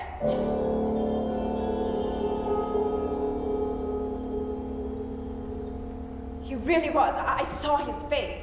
Major Metcalf? Middle-aged, a soldier. I know it seems perfectly nice and normal, but it might not always show, might it? No, often it doesn't show at all. So it's not just Christopher that's a suspect, there's Major Metcalf as well. Any other suggestions? Mr. Parravicini did drop the poker when I said the police had rung up. Mr. Parravicini? I know he seems old and foreign and everything, but he may not be as old as he looks. He moves like a much younger man, and he's definitely got makeup on his face. Miss Casewell noticed it too. I know it sounds rather melodramatic, but he might be disguised. You're very anxious, aren't you, that it shouldn't be young Mr. Wren? He seems so helpless and so unhappy. Mrs. Ralston, let me tell you something. I've had all possibilities in mind ever since the beginning. The boy, Georgie, the father, and someone else. There was a sister, remember? Sister? It could have been a woman that killed Maureen Leon. A woman. You see, the muffler pulled well up and the soft felt hat pulled well down. And the killer whispered, you know. It's the voice that gives the sex away. It could have been a woman. Miss Casewell. She's a little too old for the part. Oh yes, Mrs. Ralston. There is a much wider field. There's yourself, for instance. Me? You're about the right age. No. Anything you tell me about yourself, I've got no means of checking at this moment, remember. And then, there's your husband. Giles, don't be silly. He and Christopher Wren are much of an age. Say your husband looks older than his years, and Christopher Wren looks younger. Actual age is very hard to tell, Mrs. Ralston. How much do you know about your husband? How much do I know about Giles? Don't be absurd. You've been married how long? Just a year. And you met him where? The town's in London. We went at a party. Did you meet his people? He hasn't got any people. They're all dead. They're all dead. Yes, but... Oh, you make it sound so wrong. His father was a barrister and his mother died when he was a baby. You're only telling me what he told you. Yes, but... You don't know it of your own knowledge. It's outrageous. You'd be surprised, Mrs. Ralston, at how many cases rather like yours we get. Especially since the war. Homes broken, families dead. Fellow says he's been in the Air Force or just finished army training. Parents dead, no relatives. There are no background checks nowadays, and young people just settle their own affairs.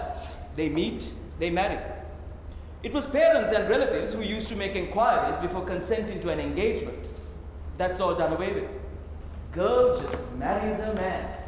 Sometimes it's not for a year or two, until she finds out he's an absconding banker, an army deserter, or something equally undesirable. How long had you known Giles Ralston before you married him? 3 weeks. And you don't know a thing about him? That's not true. I know everything about him. I know exactly what sort of person he is. He's a child. And it's absolutely absurd for you to even suggest that he's some crazy homicidal maniac. He wasn't even in London yesterday when the murder took place. Where was he? Here? No, he went across the country looking for some chicken wire. Bring it back with him. No, it turned out to be the wrong kind. Only 30 miles from London, aren't you? Ah, you've got an ABC. An hour by train, a little longer by car. I tell you, Giles wasn't in London. Just a minute, Mrs. Ralston. This is your husband's coat? Yes.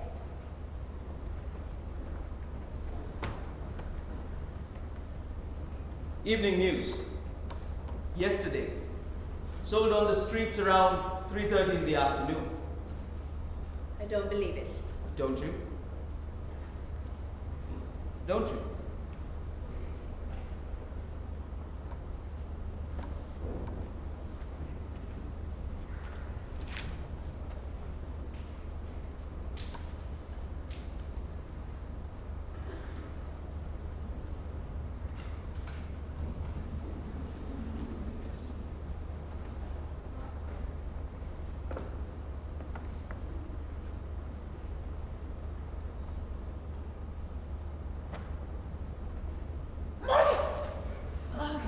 You startled me. Where is he? Where has he gone? He went that way. Oh, Sergeant! Oh, if only I could get away from here. Somewhere, somehow. Is there anywhere in the house I can hide? Hide. Yes, from him. Why? Darling, they're all so frightfully against me. Oh, they are going to say that I committed these murders, particularly your husband. Never mind him. Listen, Christopher, you can't go on your whole life running away from things. Why'd you say that? It's true, isn't it? Oh, yes, it's true. Your name isn't really Christopher, is it? No. And you're not really training to be an architect? No. Then why did you? Call myself Christopher Wren. It just amused me, and then they used to laugh at me at school and call me Christopher Robin Wren, Association of Ideas. It was hell being at school. What's your real name? Oh, we needn't go into that. You see, I ran away whilst I was doing my army service. It was all so beastly, I hated it. Yes, I'm just like the unknown murderer. I told you, I am the one the specification fitted. You see, my mother. My mother! Yes, your mother. Everything would have been all right if she hadn't died. If she would have taken care of me and looked after me. You can't go on your whole life being looked after. Things happen to you. You've got to bear them and go on just as usual. One can't do that. Yes, one can. You mean you have? Yes. What was it? Something very bad? Something I've never forgotten. Was it to do with Giles? It was long before I met Giles. You must have been very young, almost a child. Perhaps that's why it was so awful. It was horrible. Horrible. So, you are running away too? Running away from things instead of facing them? I suppose in a way I am. Considering that I hadn't met you until yesterday, we seem to understand each other quite well. Yes, it's odd, isn't it? I suppose there's some sort of sympathy between us. Anyway, you think I ought to stick it out? Frankly, what else can you do? I can pinch the sergeant's skis. I can ski quite well. That would be frightfully stupid. It's almost like admitting you're guilty. Sergeant Trotter thinks I'm guilty. Sergeant doesn't. Don't know what the sergeant thinks. Hate him. Hate him. Hate him. I hate him. Sergeant Trotter puts things into your head. Things that can't be true. Things that possibly can't be true. What's all this? I don't believe it. I won't believe it. Won't believe what? You Oh, see come on, this? out with it. You see this? Yes. What is it? It's an evening paper, a London paper, and it was in Giles' pocket. But Giles didn't go to London yesterday. Well, if he was here all day. He wasn't. He went across the country looking for some chicken wire and he couldn't find any. Well, that's all right. Perhaps he did go up to London after all. Then why wouldn't he tell me? Why pretend he's been driving around the countryside? Perhaps with the news of the murder. He didn't know about the murder, did he? Did he? Lord, Molly. You don't think. Surely the sergeant doesn't think. I don't know what the sergeant thinks. He can make you think things about people. You begin to ask yourself questions. You begin to doubt. You think that someone you love and know well might be a stranger. That's what happens in a nightmare. You're sitting in the middle of all your friends and you look at their faces and suddenly they're not your friends anymore. They're just strangers pretending. Perhaps you can't trust anybody. Perhaps everybody's a stranger.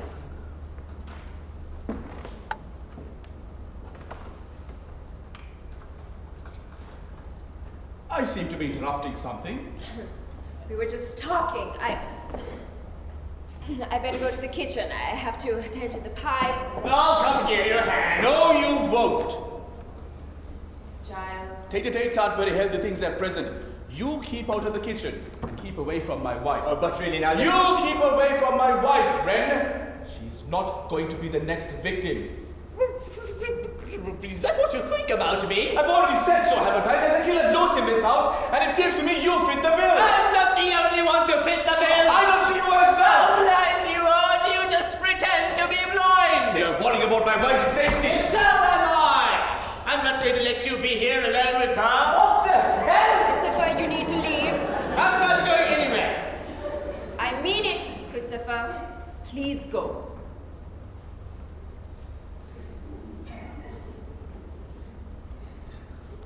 I shan't be far off.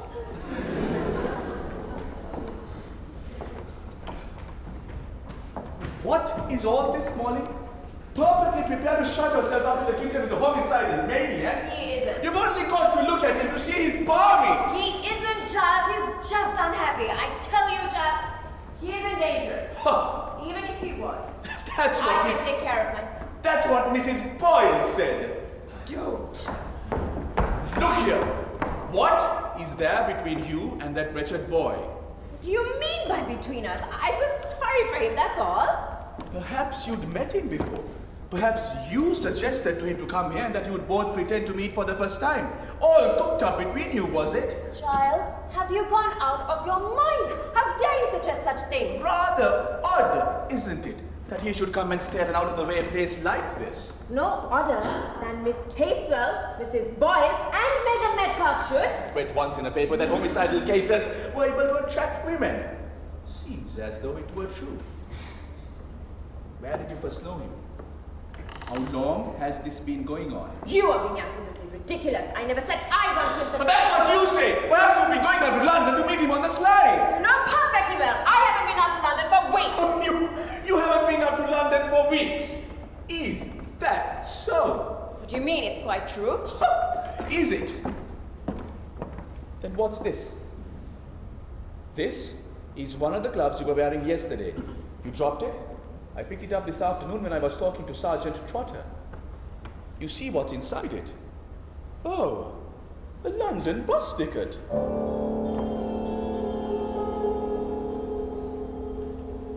That. So it seems that you didn't only go to the village yesterday, you went to London as well. All right, I went. While I was safely away racing around the countryside.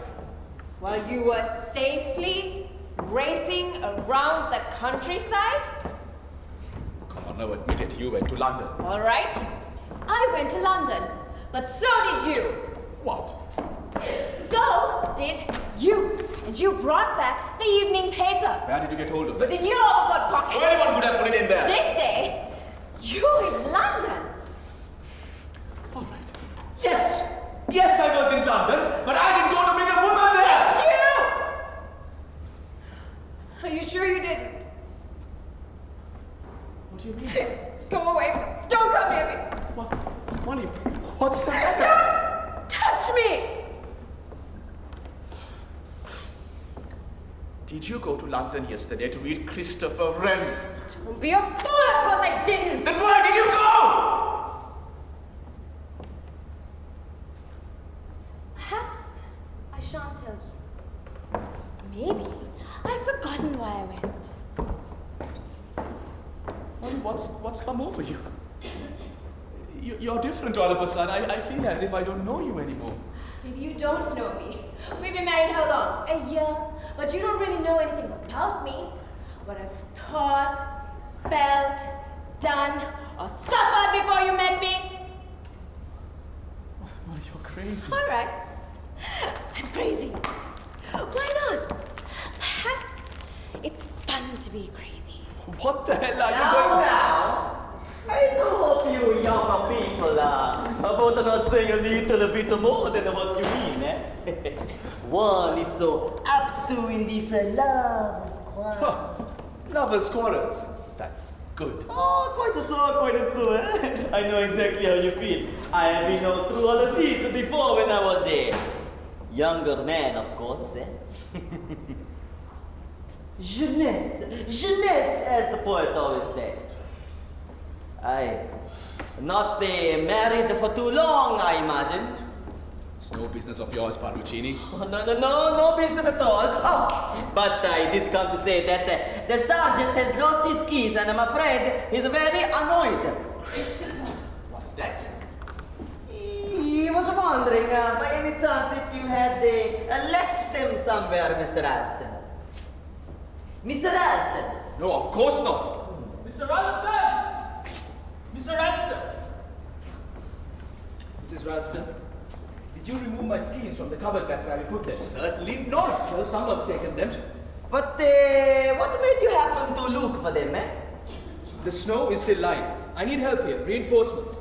I was going to ski down to the police headquarters at Market Hampton and report on the situation.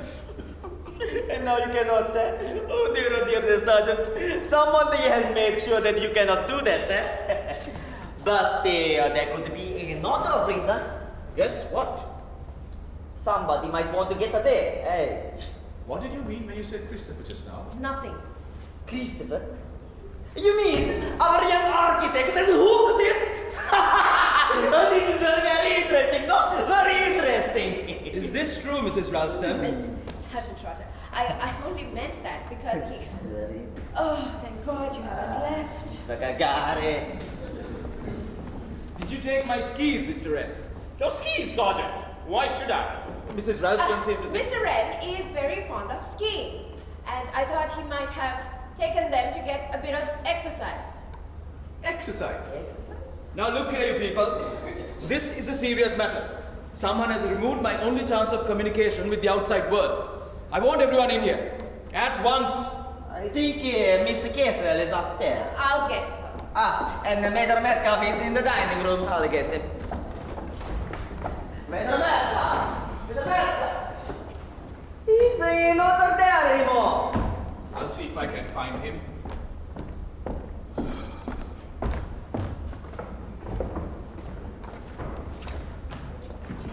Hello. One thing, wait.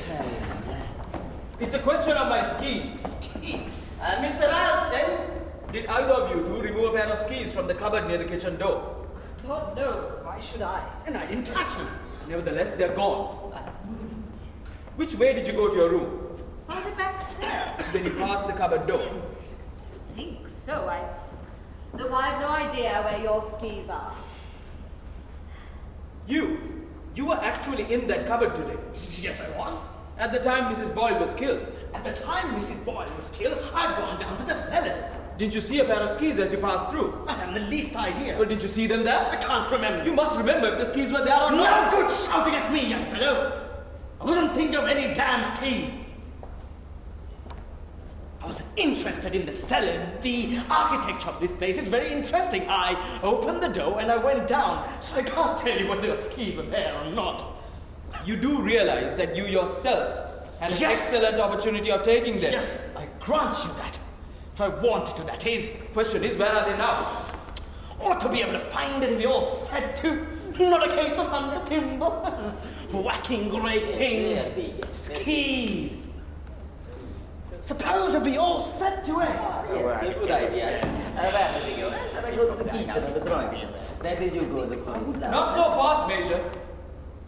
That may be, you know, what we are meant to do. I'm sorry, I don't get you.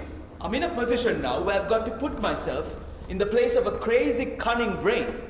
I've got to ask myself what he wants us to do and what he himself is planning to do next. I've got to stay one step ahead of him. Because if I don't, there's going to be another death. Oh, you still don't believe that. Yes, Miss Casewell, I do. 3 blind mice, 2 mice cancelled out, a 3rd mouse yet to be dealt with. There are 6 of you here listening to me right now. 1 of you is a killer. 1 of you is a killer. I don't know which yet, but I shall. And 1 of you is the killer's prospective victim. That's the person I'm speaking to now. Mrs. Boyle held out on me. Mrs. Boyle is dead. You, whoever you are holding out on me. Don't. Nobody who's killed twice is going to hesitate to kill a 3rd time. And as it is, I don't know which of you that needs my protection. Come on now, anyone who has anything, however slight, to reproach themselves of that bygone business had better come out with it. All right, you won't. I'll get the killer, I've no doubt of that. But it may be too late for 1 of you. And let me tell you this, the killer's enjoying this. Oh yes, he's enjoying himself a great deal. All right, you can go.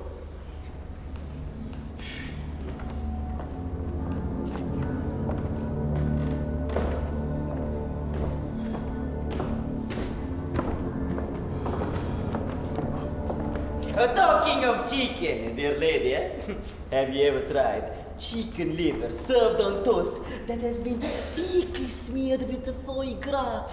Oh, with a very thin rasher of bacon that has been just touched with a soupçon of fresh mustard. Ooh, la la la, let us go to the kitchen and let us see what we can concoct. A charming occupation. I'm helping my wife, Parvachini. Your husband is afraid for you. It is quite natural under the circumstances. He does not fancy you being alone with me. It is my sadistic tendencies affairs, not my dishonorable ones. Alas, what an inconvenience a husband always is. Oh, Rivadella. I'm sure Giles doesn't think that. He's wise. Take no chances. Can I prove to you, or to him, or to a dogged sergeant that I am not a homicidal maniac? So difficult to prove a negative. I suppose I really am.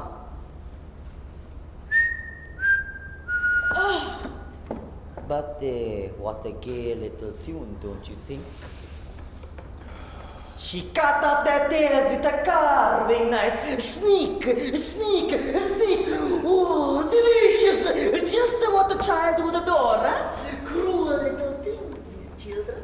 Some of them never grow up. Stop frightening my wife at once! I'm sorry. I found her and her face was all purple. I can't forget it. Oh, I know. Very difficult to forget, eh? You're not the forgetting kind. I must go. I have to do the dinner, the food, the potatoes, the pie, and everything's going to pieces, Giles. Please.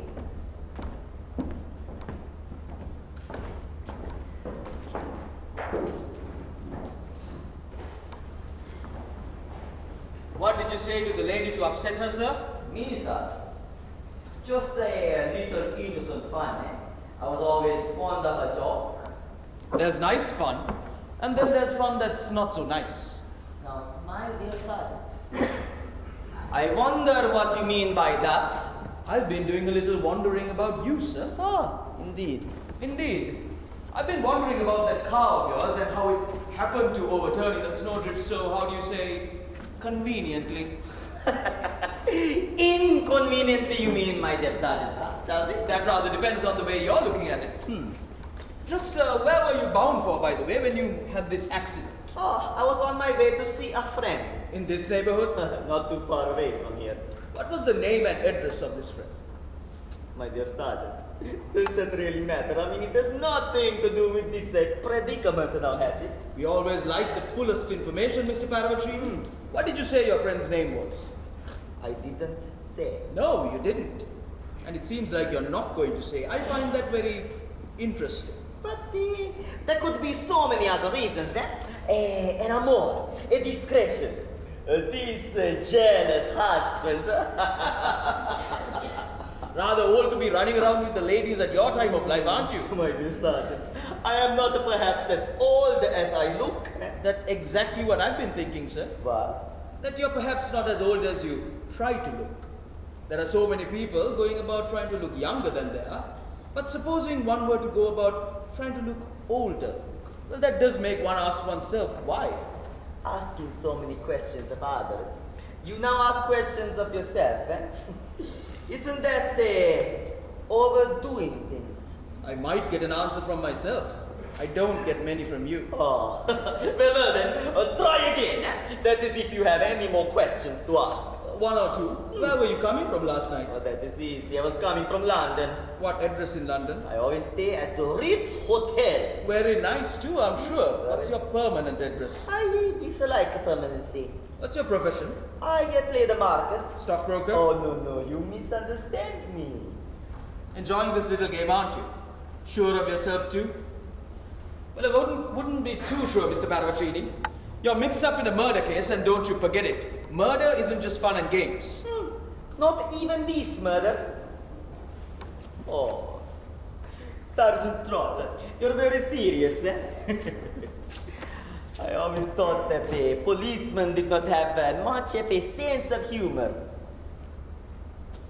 Is this inquisition over for the moment? For the moment, yes. Then I thank you. Oh, you know, I shall go now and look for your skis in the drawing room, just in case somebody has hidden them in the grand piano.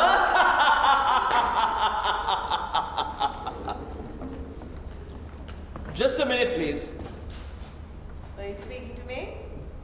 Perhaps you'd come and sit down, Miss Casewell. What do you want? You may have heard some of the questions I was asking, Mr. Paravicini. I heard them.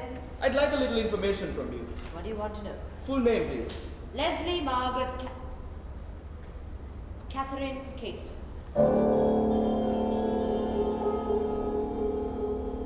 Catherine. I spell it with a K. Quite so. Address?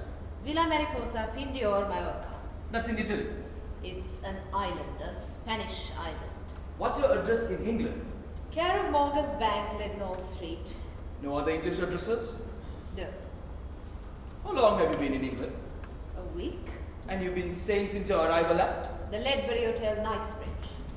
What brought you to Monkswell Manor, Miss Casewell? I wanted somewhere quiet in the country.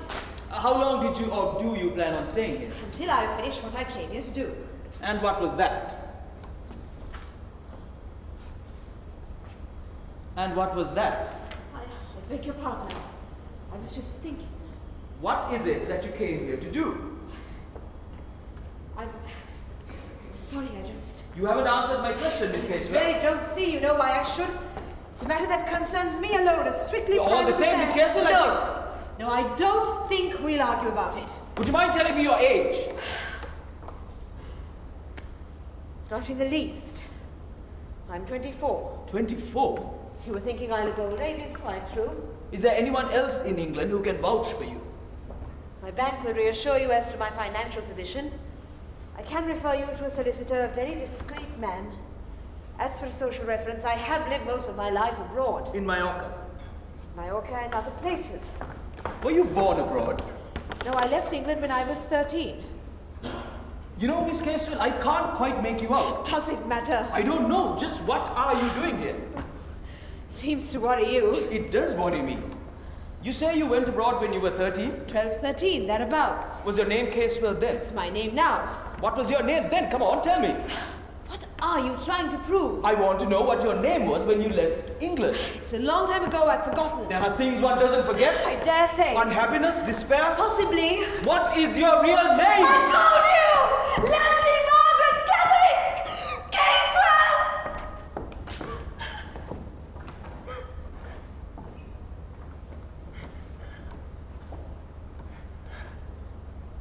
Catherine? What are you doing? to God I'd never come here.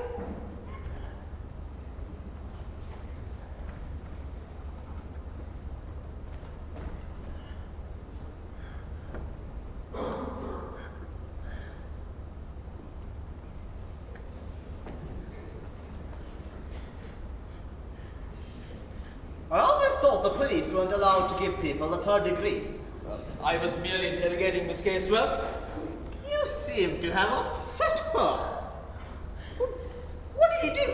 It's nothing. It's just all this murder that's come over me. I'll just go up to my room.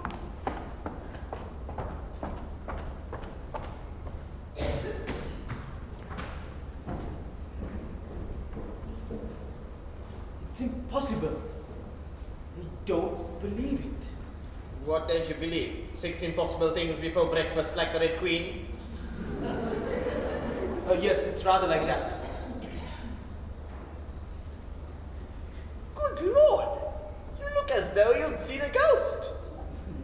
I've seen something I ought to have seen before. Blind as a bat I've been. But now, I think we may be able to get somewhere. Oh, the police have a clue? Yes, Mr. Wren, the police have a clue. I want everyone assembled in here again. Do you know where they are? Giles and Molly are in the kitchen. I've been helping Major Metcalf to look for your skis. We've been looking in the most entertaining places. All to no avail. I don't know where Caravagini is. I'll get him. You get the others. Mr. Paravicini!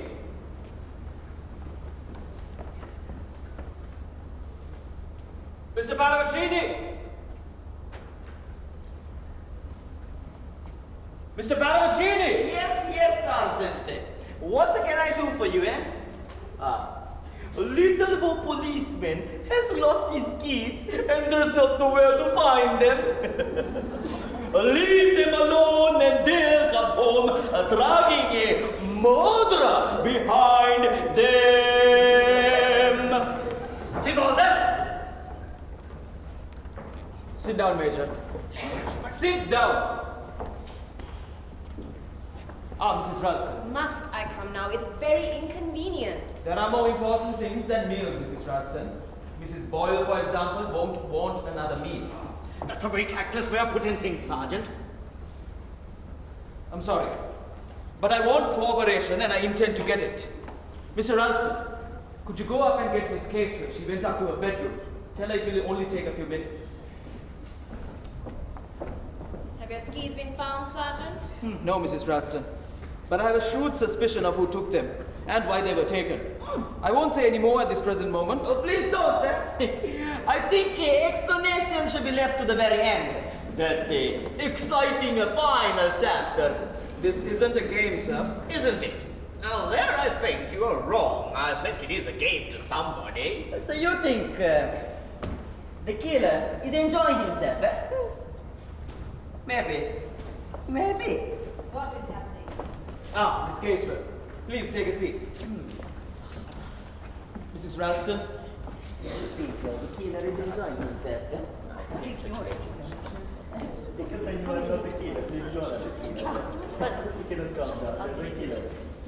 now, could I have all of your attention, please? You will recall that after Mrs. Boyle was killed, I took statements from you all. Those statements were in relation to your positions at the time the murder was committed. Now, those statements are as follows. Mrs. Ralston in the kitchen, Mr. Paravicini playing the piano in the drawing room, Mr. Ralston upstairs, Mr. Wren ditto, Miss Casewell in the library, and finally Major Metcalf in the cellar. Correct. Those were the statements you made. I had no means of checking on these statements. They may be true, they may not. To put it quite clearly, 5 of these statements are true, but 1 is false. Which one? 5 of you were speaking the truth, but 1 of you was lying to me. I have a plan that may help me discover who the liar is. And if I find out that 1 of you lied to me, then I know who the murderer is. Not necessarily. Someone may have lied for some other reason. I rather doubt that. But what's the idea? You've just said you had no means of checking these statements. No, but supposing everyone were to go through these actions a second time. That was just that. Reconstruction of the crime. That's a foreign idea. Not a reconstruction of the crime, Mr. Parvacini. A reconstruction of the movements of apparently innocent people. What do you expect to learn from all this? You will excuse me if I don't reveal that just yet. You want a repeat performance? Yes, I do. Trap. What do you mean it's a trap? It's a trap. I know it is. I only want people to do exactly as they did before. I don't see. I simply can't see what you can possibly hope to find out by making people do the same things they did before. I think it's nonsense. Do you, Mr. Well, you can count me out. I'm much too busy in the kitchen. I can't count anybody out, Mrs. Ralston. Why, one might believe all of y'all are guilty by the looks of it. Why are you so unwilling? Oh yes, what you say goes, Sergeant. We'll all cooperate, eh? Molly. Very well. Wren. Miss Casewell. Yes. Palvacini. Yes, I consent. Metcalf. Yes. Are we all to do exactly as we did before? The same actions will be performed, yes. Then, I shall return to the drawing room, and once again, I shall pick out with one finger the signature tune of the murderer. Tom, tom, tom, tom, tom, tom. Not so fast, Mr. Paravicini. Do you play the piano, Miss Ralston? Yes. And you know the tune of Three Blind Mice? Don't we all? Then you can pick it out on the piano with one finger, just as Mr. Paravicini. Good. Please go into the drawing room, sit at the piano, and wait for my signal to start playing. But Sergeant, I understood that we've all to perform our former roles. The same actions will be performed, yes, but not necessarily by the same people. Thank you, Mrs. Ralston. But I don't see the point. There is a point. It is a means of checking up on the original statements, and one statement in particular. Now, will you all pay attention? I shall assign each of you your new stations. Mr. Wren, could you go into the kitchen?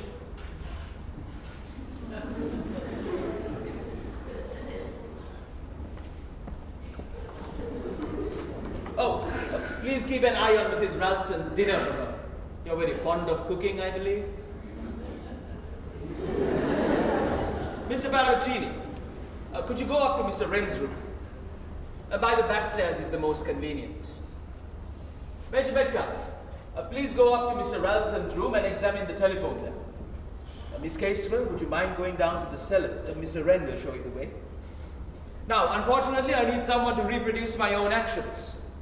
I'm sorry to ask this of you, Mr. Ralston, but could you go out of that window and trace the telephone wire round to the front door? It's a rather chilly job, but you're probably the toughest person here. And what are you going to do? I will be enacting the role of Mrs. Boyle. Taking a bit of a risk, aren't you? You will all go into your stations and remain there until you hear me call you. Father games. No objection to my wearing a coat? I should advise it, sir. Take my torch with you, it's just behind the curtain.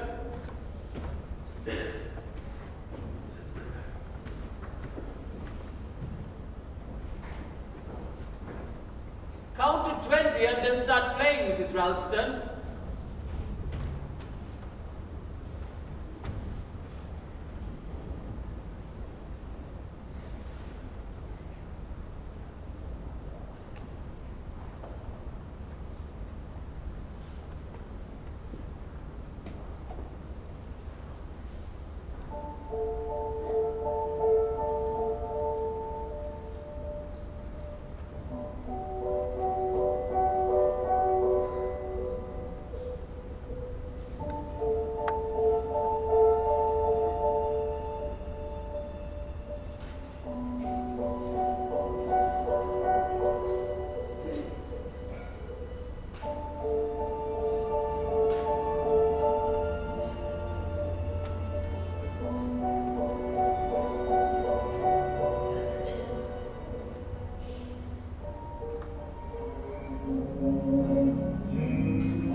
Mrs. Ralston!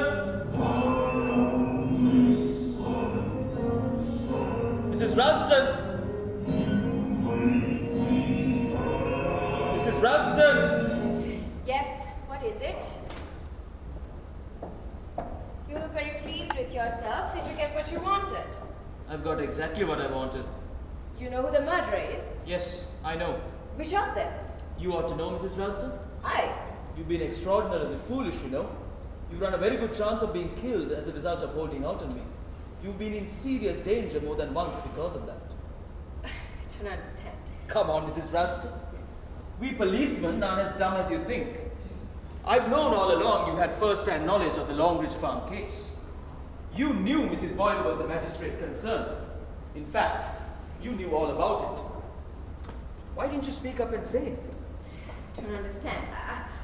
I wanted to forget. Forget. Your maiden name is Waring? Yes? Miss Waring, you taught school. School where those children went. Yes. Isn't it true that Jimmy, the boy who died, managed to get a letter posted to you? The letter begged for help. Help from his kind, young teacher. You never answered that letter. I couldn't. I never got it. You just didn't bother. It's not true. I was ill. I went down with pneumonia that very day. The letter was put aside with all the others, and it was weeks afterwards when I got it. And by then the poor child was dead. Dead. Waiting for me to do something. Hoping. Gradually losing hope. It's haunted me ever since. If only I'd known it. If only I wasn't ill. It's monstrous such things should happen. Yes. It's monstrous. I thought police didn't carry revolvers. The police don't. I'm not a policeman, Mrs. Ralston.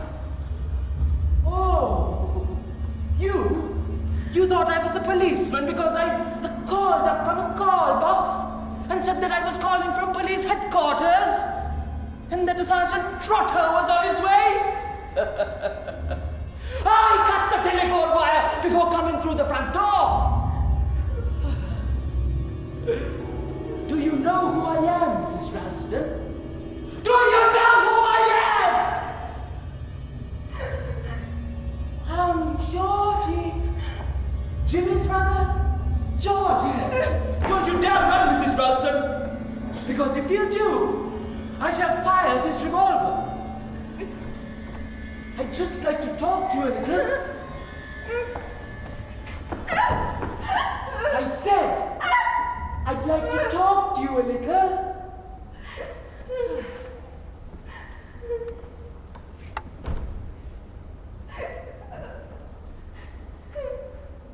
Jimmy died. That nasty, cruel woman killed him. They put her in prison. Prison wasn't bad enough for her. I said I'd kill her one day. And I did too. In the fog. It was such great fun. I hope Jimmy knows.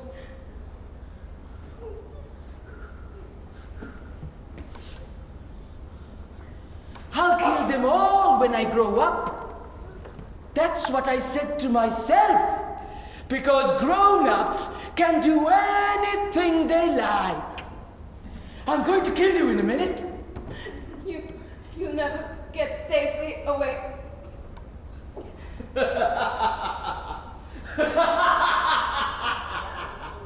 Someone has stolen my skis.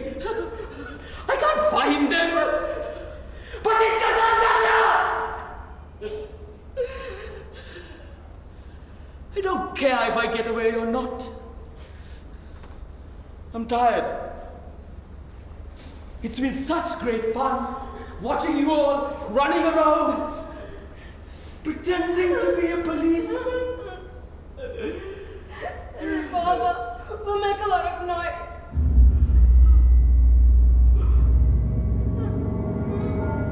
It will rather.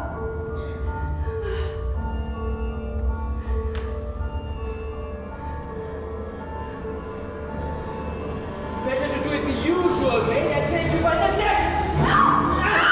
The last thing is caught in a trap.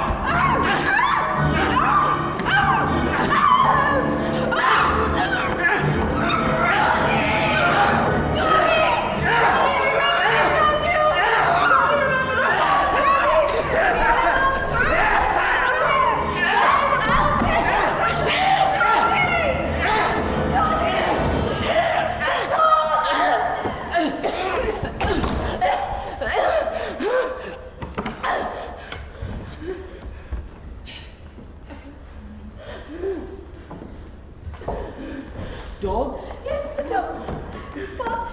But I'm playing. Kathy? Yes, Kathy. Kathy, it is you. Remember me, don't you, George? What are you doing here? Came to England to find you, Georgie, but I didn't recognize you until you twirled your hair. Yes, you always did. Georgie, come with me. You come with Kathy. Where are we going? I'm taking you somewhere. But they'll look after you. See that you won't do any more harm.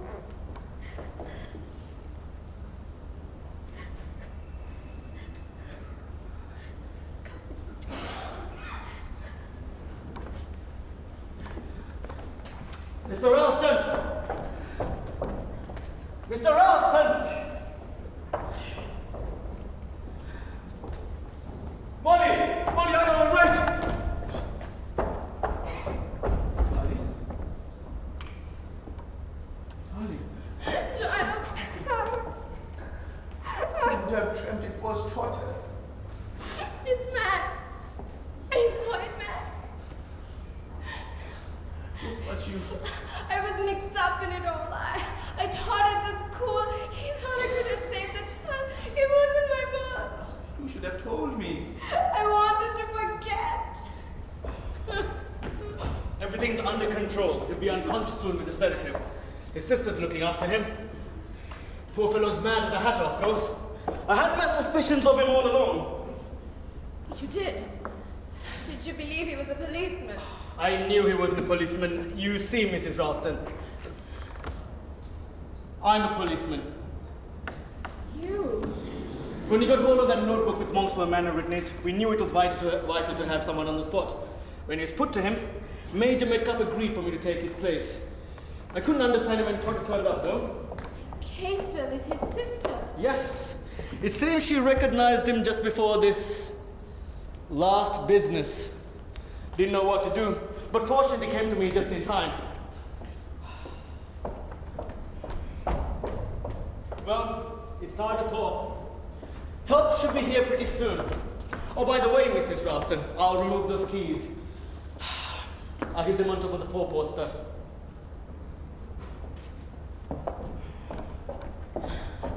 I thought it was Paravicini. Well, I gather they'll examine that car of his rather carefully. I shouldn't be surprised if they found 1,000 or so Swiss watches in the spare wheel.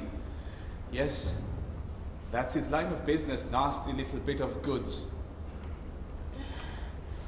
Molly, I believe you thought I was... Child, what were you doing in London yesterday? Darling, I was buying you an anniversary present. We've been married just a year today. That's what I went to London for. No.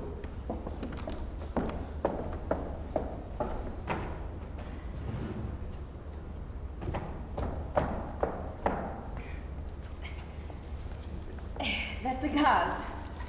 Darling, how sweet of you. They're splendid. You smoke them, won't you? I'll smoke them. Where's my present? Oh yes, I forgot all about your present.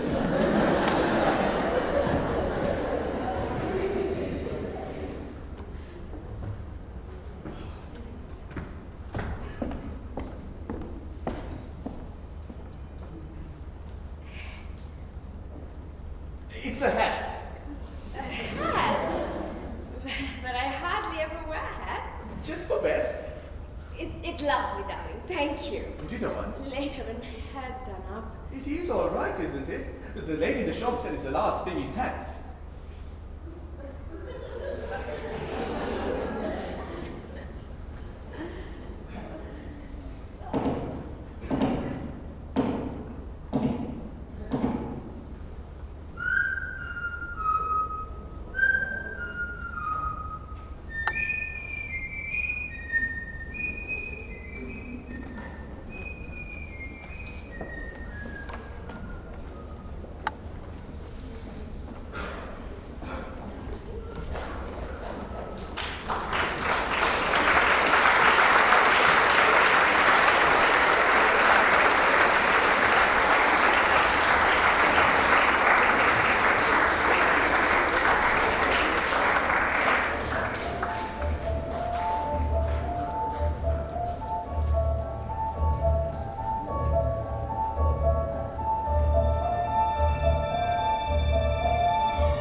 and gentlemen, the Sir Joseph Goldfield II presented to you